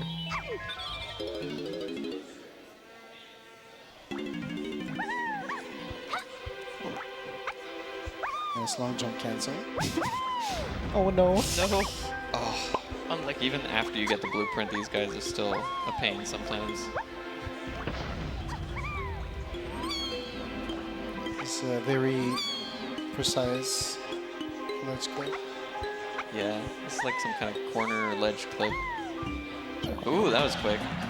Yeah, this one can be very difficult sometimes.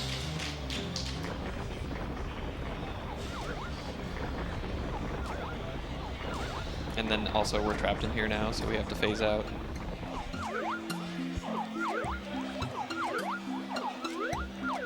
He's tiny. You might want to try the wall to the left. I think this wall will work, Yeah, but both this one works. will definitely work. This one has less line. Oh, nice. They both work. But yeah, this is definitely one of the hardest levels in terms of like how many times we have to do either skew or phase walk to flip out of bounds or through something. There's not a lot of easy alternatives. The camera made it really difficult to see where we were going there, but well maneuvered. Nice.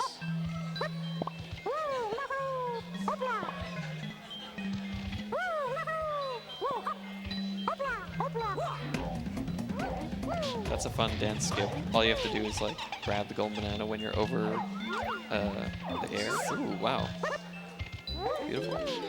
And for like the hardest level, this has actually been going extremely well. I'm gonna pick up some extra of these. Were really low. Yeah, good call.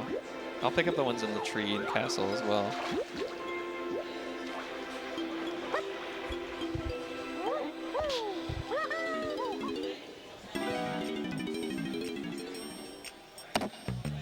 Get ready for more old bananas.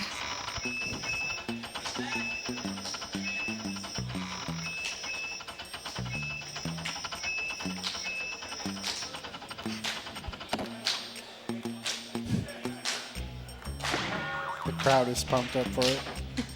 Happy to see that. Oh, banana.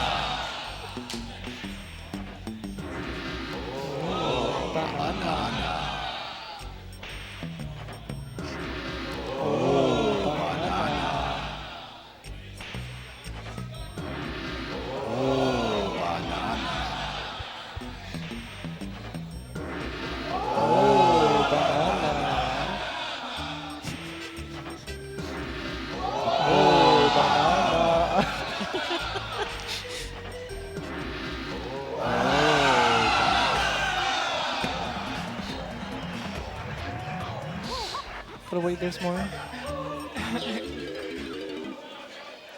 The crowd is losing their mind at bananas. They're going bananas. Just a bit of safety here.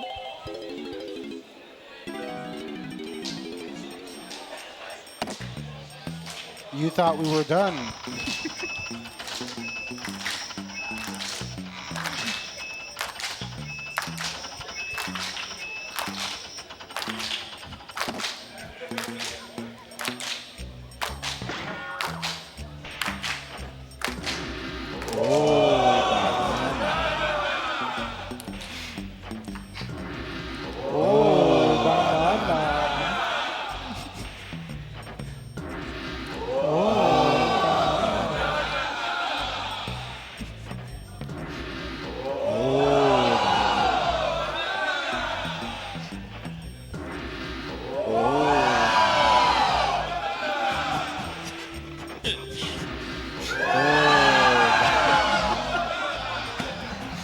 It's a good thing we don't turn in 20 blueprints.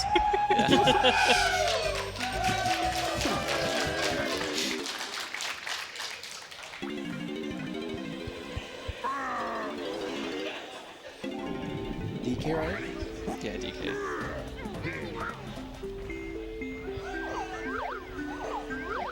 Nice.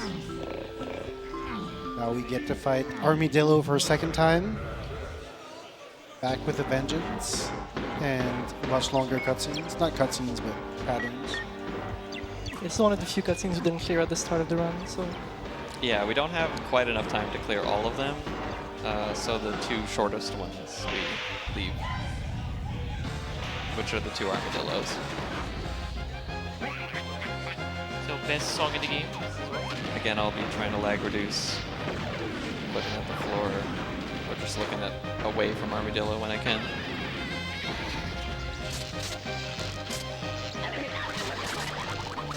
But this is one of those fights where at this part he like rolls until he hits you, and then he does his next action. So you need to intentionally take damage a couple times.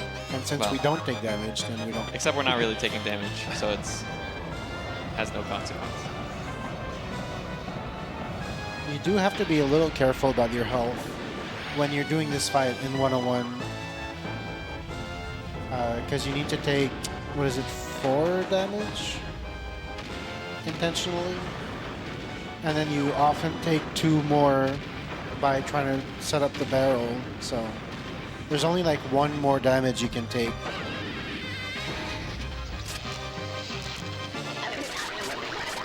So there's one strat. I missed it on the first round there, but I can do it 2 more times, hopefully, to place the TNT barrel down where he's going to pop out, instead of needing to toss it at him.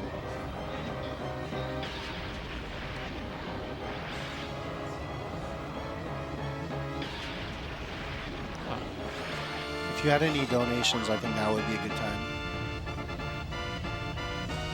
No, but I'm gonna plug some sponsorship. So we have the Kingston Furry. Thanks you, Kingston Furry, for being one of the PC Zone partner. Kingston is the leader in the flash memory, from high performance SSD to powerful RAM. They are always there. Just a quick remember too, guys, we have also a scavenger hunt, so if you want some information about it, just go at the entry of the NoReset, and the winner of this scavenger hunt is gonna have some ticket for the next NoReset event. So big prize here, guys, so go at the enter of the NoReset. Les amis, il y a une chasse au trésor donc, qui est organisée par les NoReset. Juste aller à l'entrée. Toutes les informations vont être là. L'équipe gagnante vont recevoir des billets pour le prochain événement justement des NoReset. N'est-ce pas beautiful?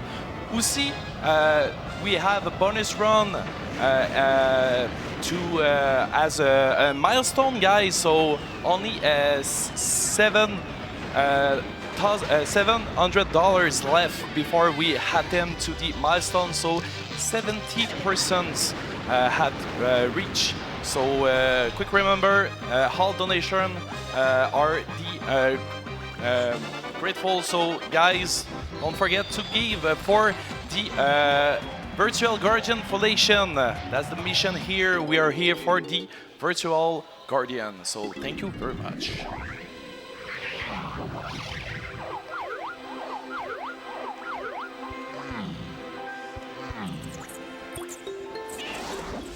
Using the bats as a... This is the... There we go. This is the rare phase fall instead of phase walking. So we fall for long enough that we can use that phase state to clip through the wall. That was like, I think, the first place in the game where it was shown that you could phase through walls without being in the water, if I remember correctly. Like, that was the first application for it. Right. And then there was the horrible factory lobby strat to skip B-Locker. Yeah.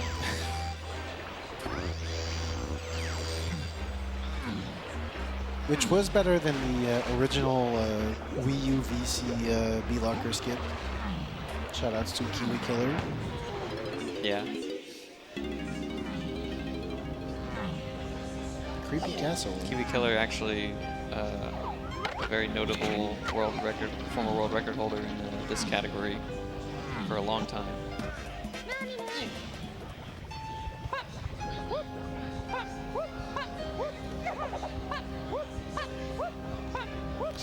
We have a donation here with Mollyman, $50. MS Pen Tem Selects Game Mascot. Free Picasso, last level where we collect golden bananas. And here, I think we turn in blueprints with DK and Diddy, or just DK? DK and Diddy. Diddy as well. Right, so we don't need to get many golden bananas because we have like, I don't know, 10 of them stacked. Something like that, yeah. An interesting side effect of main menu mode is we never see the names of the levels when we enter them for the first time. Oh, I forgot about that. A lot of text that's supposed to appear just disappears. The same thing happens with the helm timer. Phase walking into the tree is pretty annoying because sometimes It's slightly sloped, so it's yeah, sometimes you start to phase in and then it pushes you out. There it is.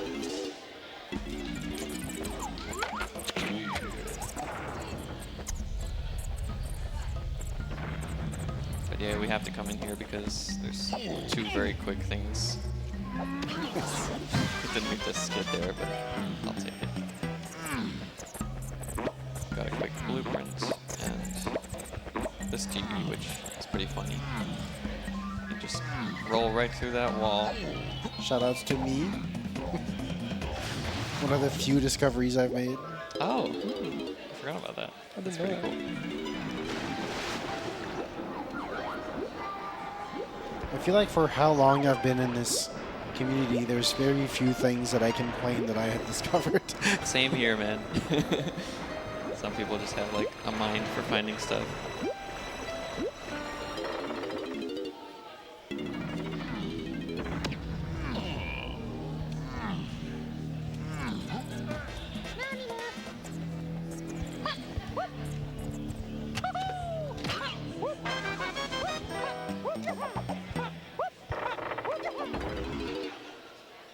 I'm still confused about that chunky About that Kasplat in Kasplat K's. kill? Oh, a different Kasplat. Yeah, the one in K's where I shot like 5 pineapples and only the first 2 were needed to kill it. I don't know what happened. I thought 4 of them hit at least, but theoretically it should have needed 5 to kill. Yeah, I'm pretty sure I shot 5 and 3 of them went past it. Can they get damaged by the falling rocks? That's what I'm thinking might have happened. I need to go back and see what happened. Kasplats have 15 health, and depending on the Kong, the guns do varying amounts of damage. And Chunky is pretty much the only really viable Kong to shoot with guns because he takes 5, and DK Diddy take 8, Lanky and Tiny take 15 shots to kill a Kasplat.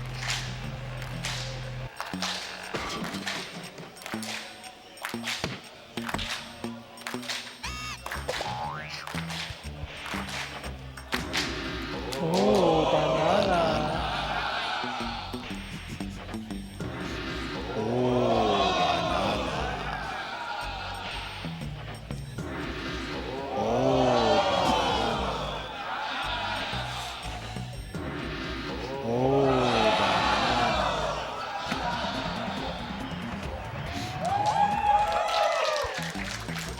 More of these coming up.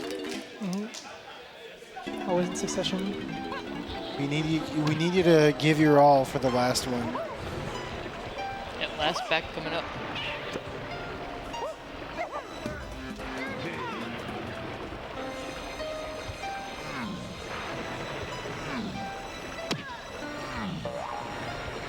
Very laggy area. There are some memorable moments with that Kosha. Getting knocked all the way down the castle.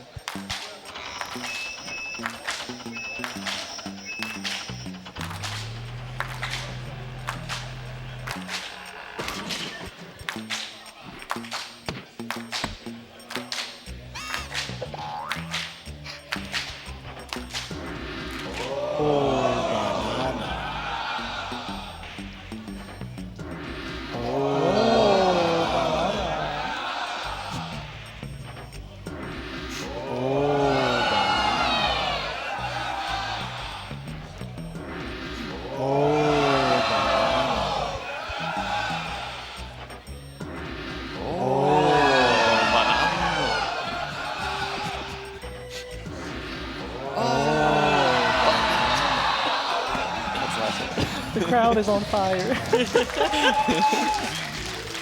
Thank you. We got a donation with the $20 by Waffle Age. I guess it's Binding of Age Turtle and Wafer. Thank you, guys. Nice. So this is another wedge clip, but this time we don't really use the first person to help us line it up. The camera turned in a weird way. Yeah, I tried to cutscene overlap there, but missed the GB.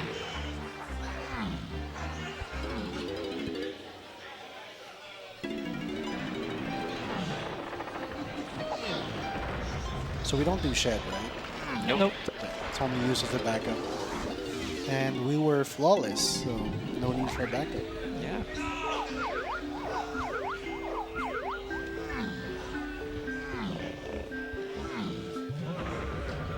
This is the one time that we switch Kongs without a tag barrel.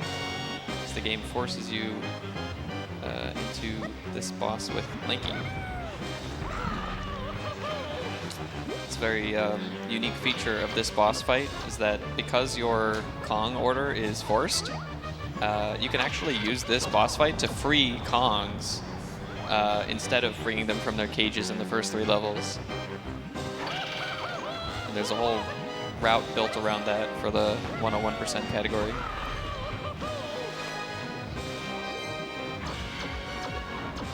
It also is very handy if you ever play bingo for this game, which is something we love to do here.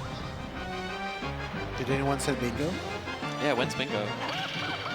We did one earlier today. Let's not speak about that one.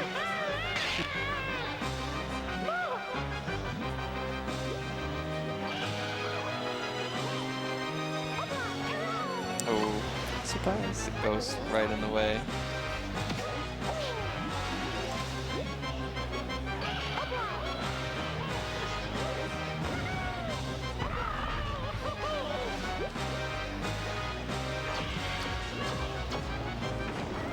One cool thing about in this phase, there's like a ghost one and the real one, but since it can never show up in on the same side twice in a row, if you see the same side lighting up twice, you know that it's not the real one. You have to go do the opposite. You don't need to see them to know.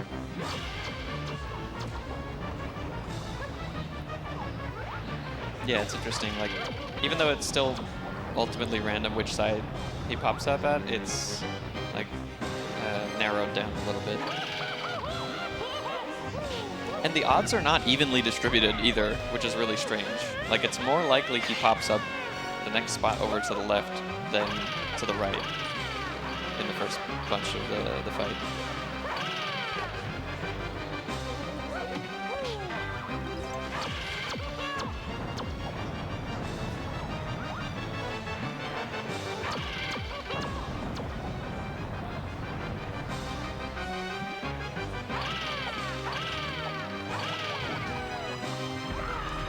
For the last round of the fight, the boss always moves in a counterclockwise fashion. So it makes it a lot easier to get the quick timing that you need.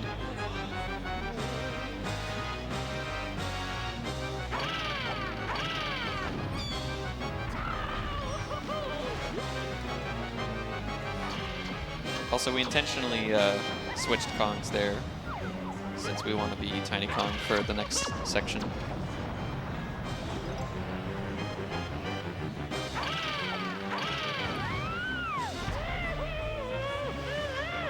And since you kind of like go back to the middle to switch the Kongs when you go out of bounds like that, when the key spawns, it kind of like lets you instantly pick up the key when you go out of bounds instead of voiding out or changing Kongs.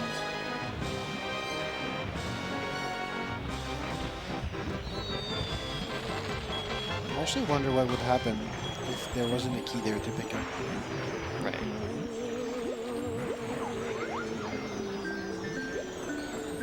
Yeah. So that right there just warps us to the boss key. It also deloads it. Alright.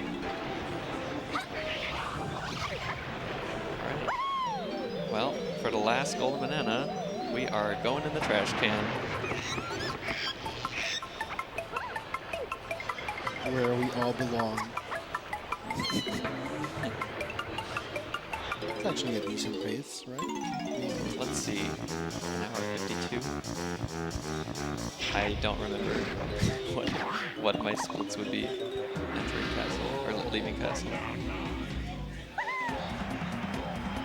100. That's all we need. Yep.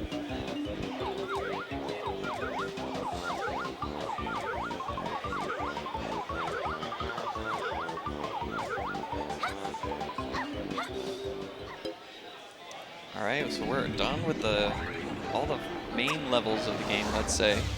But we still have one level left to go, which is Hideout Helm. It's kind of like a boss level that has a bunch of mini games and some doors that you have to open to get to the final boss key. But we will be glitching past everything within the level, just going straight to the boss key, since that itself is not a level early.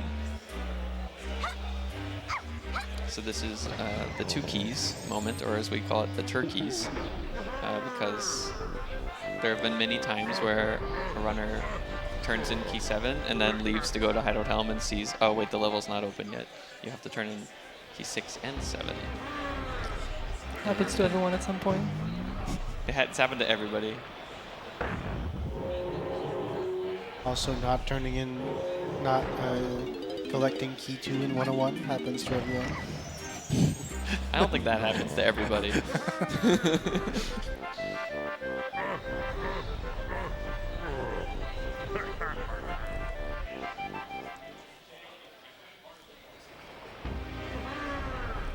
We used to be able to say that not getting key 8 happened to everybody, but thankfully we figured that out 8 years ago.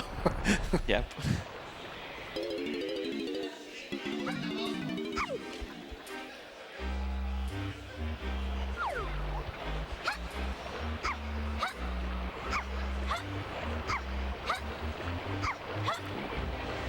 Just tightrope walking for fun.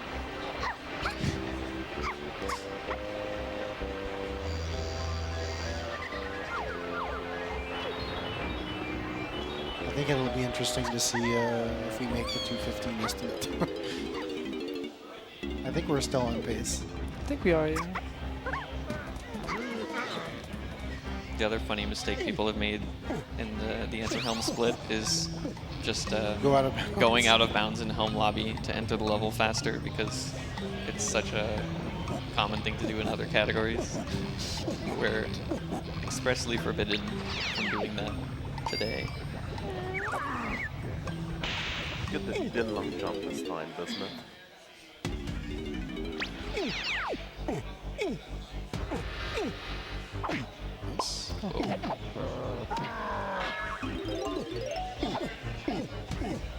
This is a fun clip, or not clip, this trick to get up the slope. Which I learned 2 hours ago. Yeah. This is my 3rd time ever doing that.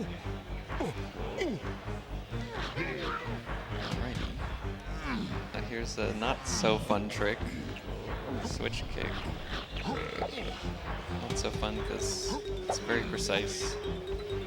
Very finicky. And this part is essentially random whether you'll clip or not.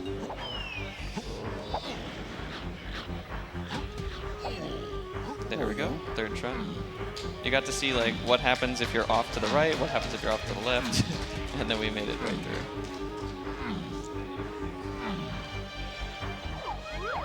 Yeah, so basically now what Znernicus is doing is he's trying to navigate all the way to the key 8.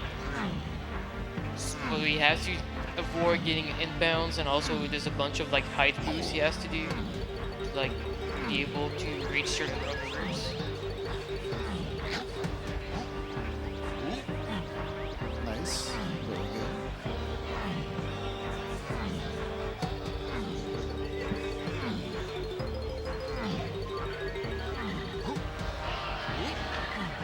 I don't know if I have enough oranges to dance skip this, so I'm just gonna grab it.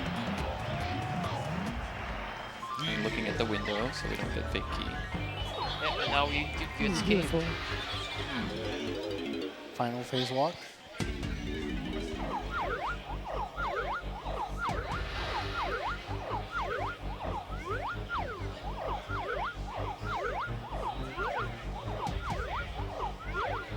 There we go. Nice. Last phase walk done. But that is not the last trick. We have a special trick for you. Remember how we talked about rainbow coins? Yeah, a long time ago we learned the shockwave. We didn't collect any rainbow coins. And there is one rainbow coin in Kalumzi's room, which will be of use to us, hopefully.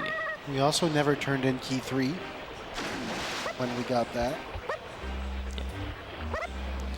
So Well, what that- happens when you get all the boss keys to Kalumzi is he gets freed, and there is a long cutscene that we call the takeoff cutscene, since K. Rool like takes off in his ship and flies around DK Isles.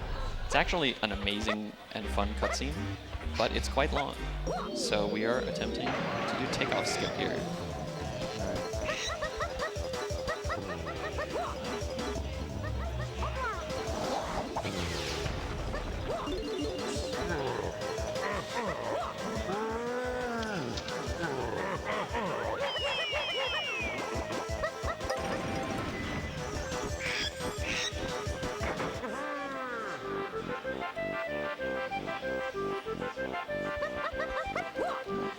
Beautiful. Nice. Let's go. Easy every time.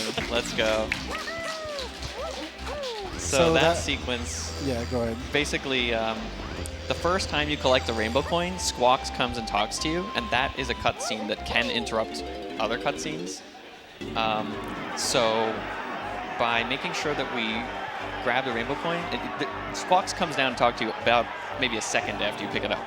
And there's not quite enough distance from the rainbow coin, or sorry, there's a little too much Time. distance Yeah. between the rainbow coin and the trigger to turn in the boss key for you to just easily grab the rainbow coin and overlap it with the boss key. You have to generate enough lag so that you're running further per frame towards Kalumzi as you pick it up. And fortunately, we can use the 4 oranges thrown to generate a big lag spike fairly consistently and use Blanky's running ability to get there in time. But it's really tight. And the trick doesn't end there. You still have to escape the room and void out before the cutscene plays. If you're like a few seconds slower, it won't work, and you'll have to watch the cutscene, which is over a minute long. And using the torch there to clip the wall can be Yeah. annoying, so Right, we mentioned early in the run that torches are great at letting you clip through walls, and that one is no exception. So yeah, we're right away into K. Rool now, and on pace for a sub 2:15. I gotta tell you, 2:11, that's pretty I think. amazing. it's only 14 minutes faster than my PB. I think this is going to beat 3 of our PBs. If I can do DK phase. Yeah, that's right. That's faster than 3 of our PBs. Yeah, this is actually a pretty good like average of our PBs. I feel like I played a lot better than my PB though.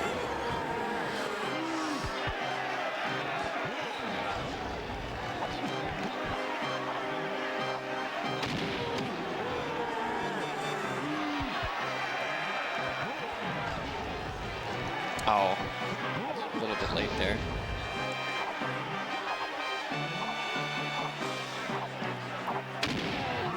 All right, So you're done? I'm done. Yep.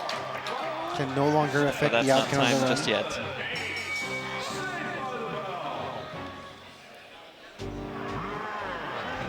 So now Diddy's turn to fight the boss. This is pretty much regarded the hardest phase of the boss fight. Because rocket barrel controls are pretty difficult to get used to. And plus the targets you have to hit, they're like on either side of the lights. Bad hit detection targets. Oof. Also, Also, this he can like, happen. does being not annoying stop right now. throwing his glove at you.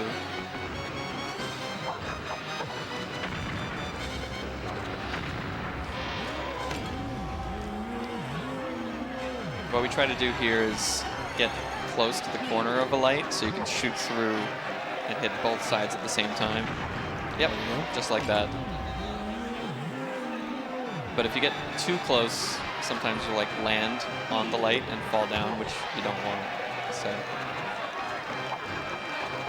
Oh, like that was a little too it's a close. tricky phase.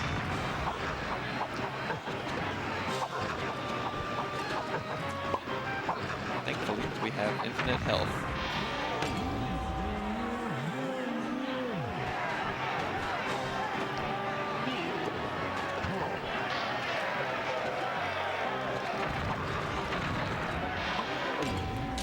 Nicely done.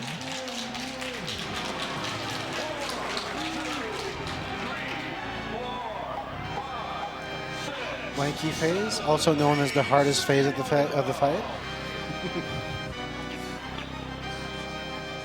I honestly find Lanky phase to be harder than Diddy phase. Lanky phase is more polarizing. It's like either it goes well or you get off the pattern, and if you miss a banana slip, it loses a lot of time. Yeah, as long as you keep on the pattern, it's really easy. But like, if you miss one of those throws, it doesn't usually go well.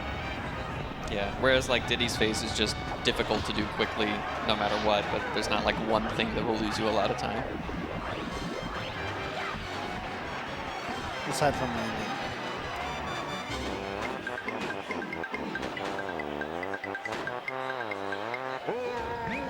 Oh, he turned. That's fine.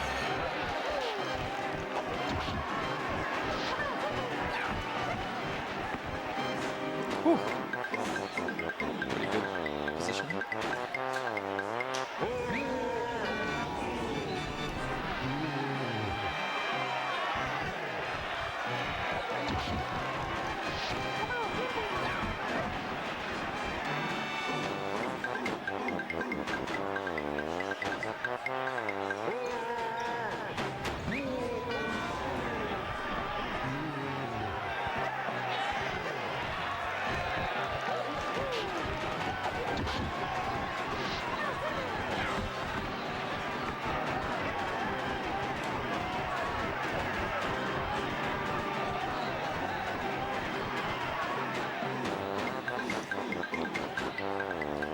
Well, that's confidence.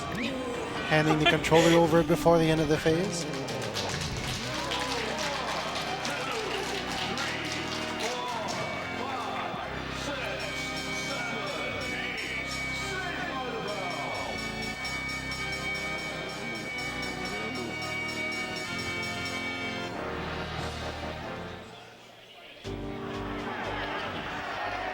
Yeah, we're on pace for a 2:14 even with the reset. So that's Oh, good. wow.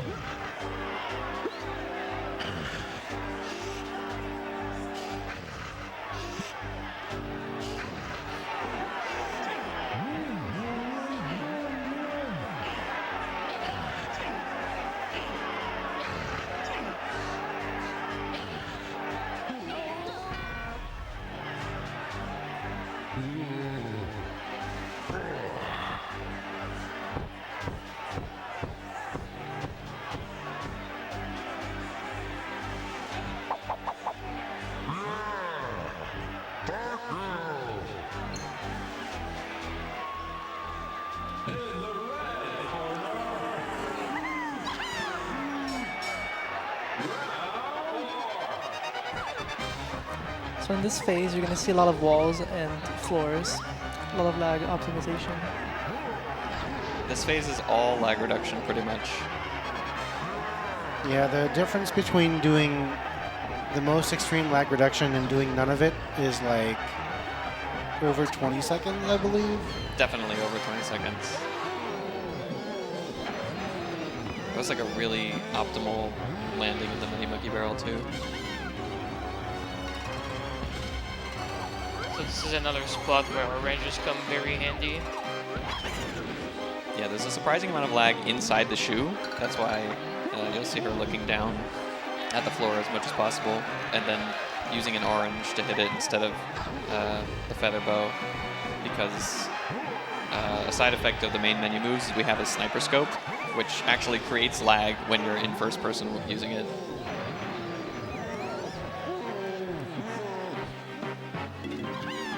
Very infamous for causing problems with Mechfish and Galleon. Yep. For anyone trying to beat Mechfish when you already bought Sniper Scope, just avoid being in first person as much as you can. Yeah. Now we do have to deal 10 hits total to the toes, and we didn't quite have 10 oranges, so there's a few moments where we have to use the feather, but you'll notice that like we take it out for as little as possible. Yeah, we don't have 10 oranges because someone wasted 4 just before the fight.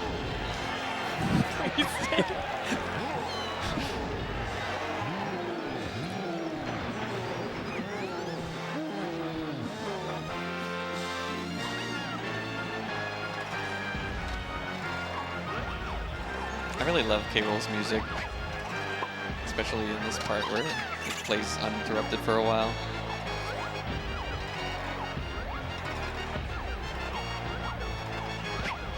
Interestingly, the music loop lasts exactly 3 minutes, so it's supposed to like end with the end of the round. But since you spend most of the time with the timer paused in tiny phase, then you do get to hear it loop. And this phase is long enough that you get to hear it loop even like with the fastest strategies.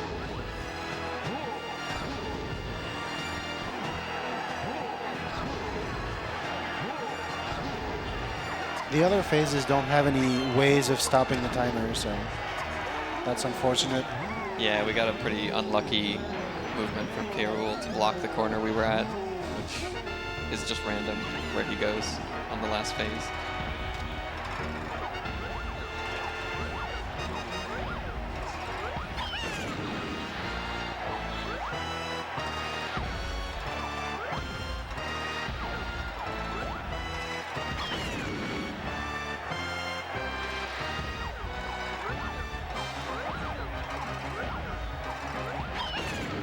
Dodging and weaving.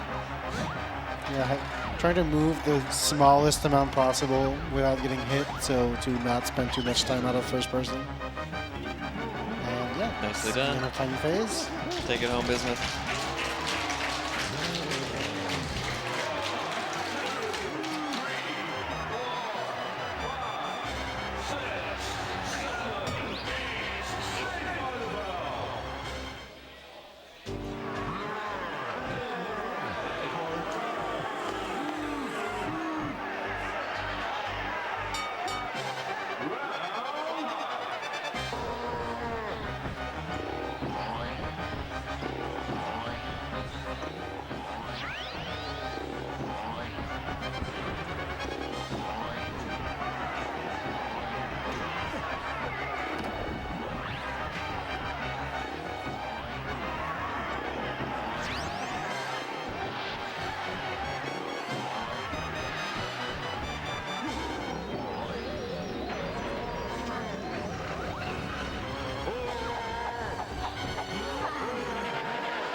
There's a cool little trick you can do there to hit the switch faster. Hopefully I get it. Nice. Kind of tricky because if you jump at the wrong time, it'll make you splat on the ground.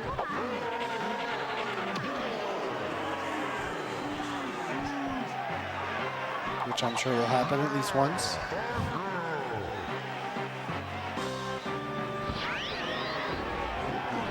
Or that time was too far away. Wow, that still worked. Whoa, that was weird. I kind of like, Oh my! I got K-Rool. turned around by K-Rool. That was weird. There we go. All right, there's only one punch left, and that will be time on the final punch.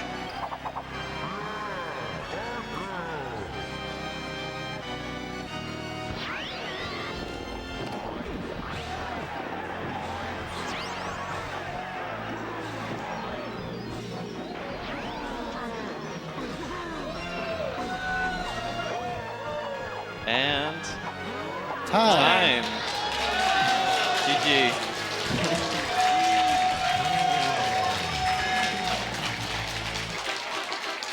2:12:18 without the reset. 2:14:20 even including it. I think Not bad, not bad at all. I'm happy with that. It's a pretty solid like average of our 5 PBs. Yeah. Great run. Well, thanks for having us. That was a Donkey Kong 64 no levels early Kong family run. I hope everyone enjoyed. I hope everyone enjoyed their O Bananas. It's been a lot of fun. Thanks for having us. We Shout won't out to watch the the whole, DK64 speedruns, and they have a great Twitch channel as well where we host occasionally like rando tournaments all the time now, and we used to do at no levels early tournaments. Maybe we'll start those up at some point. When's 101 tournament? It's on us to make it happen, so we'll see. Also, Tudos will kill us if we don't say DK64randomizer.com. Yes, there it Yeah, go is. play the rando. DK64randomizer.com. Try it out. Well, it's Thank been you fun. to Bismuth. Thank you to Znernicus. Thank you to Auphonium, Obiyo, and CornCobx to this amazing performance here, guys. So stay with us. The next run will be Dr. Mario on CNES with Hackman. So it's gonna be nice. Stay with us for the next run.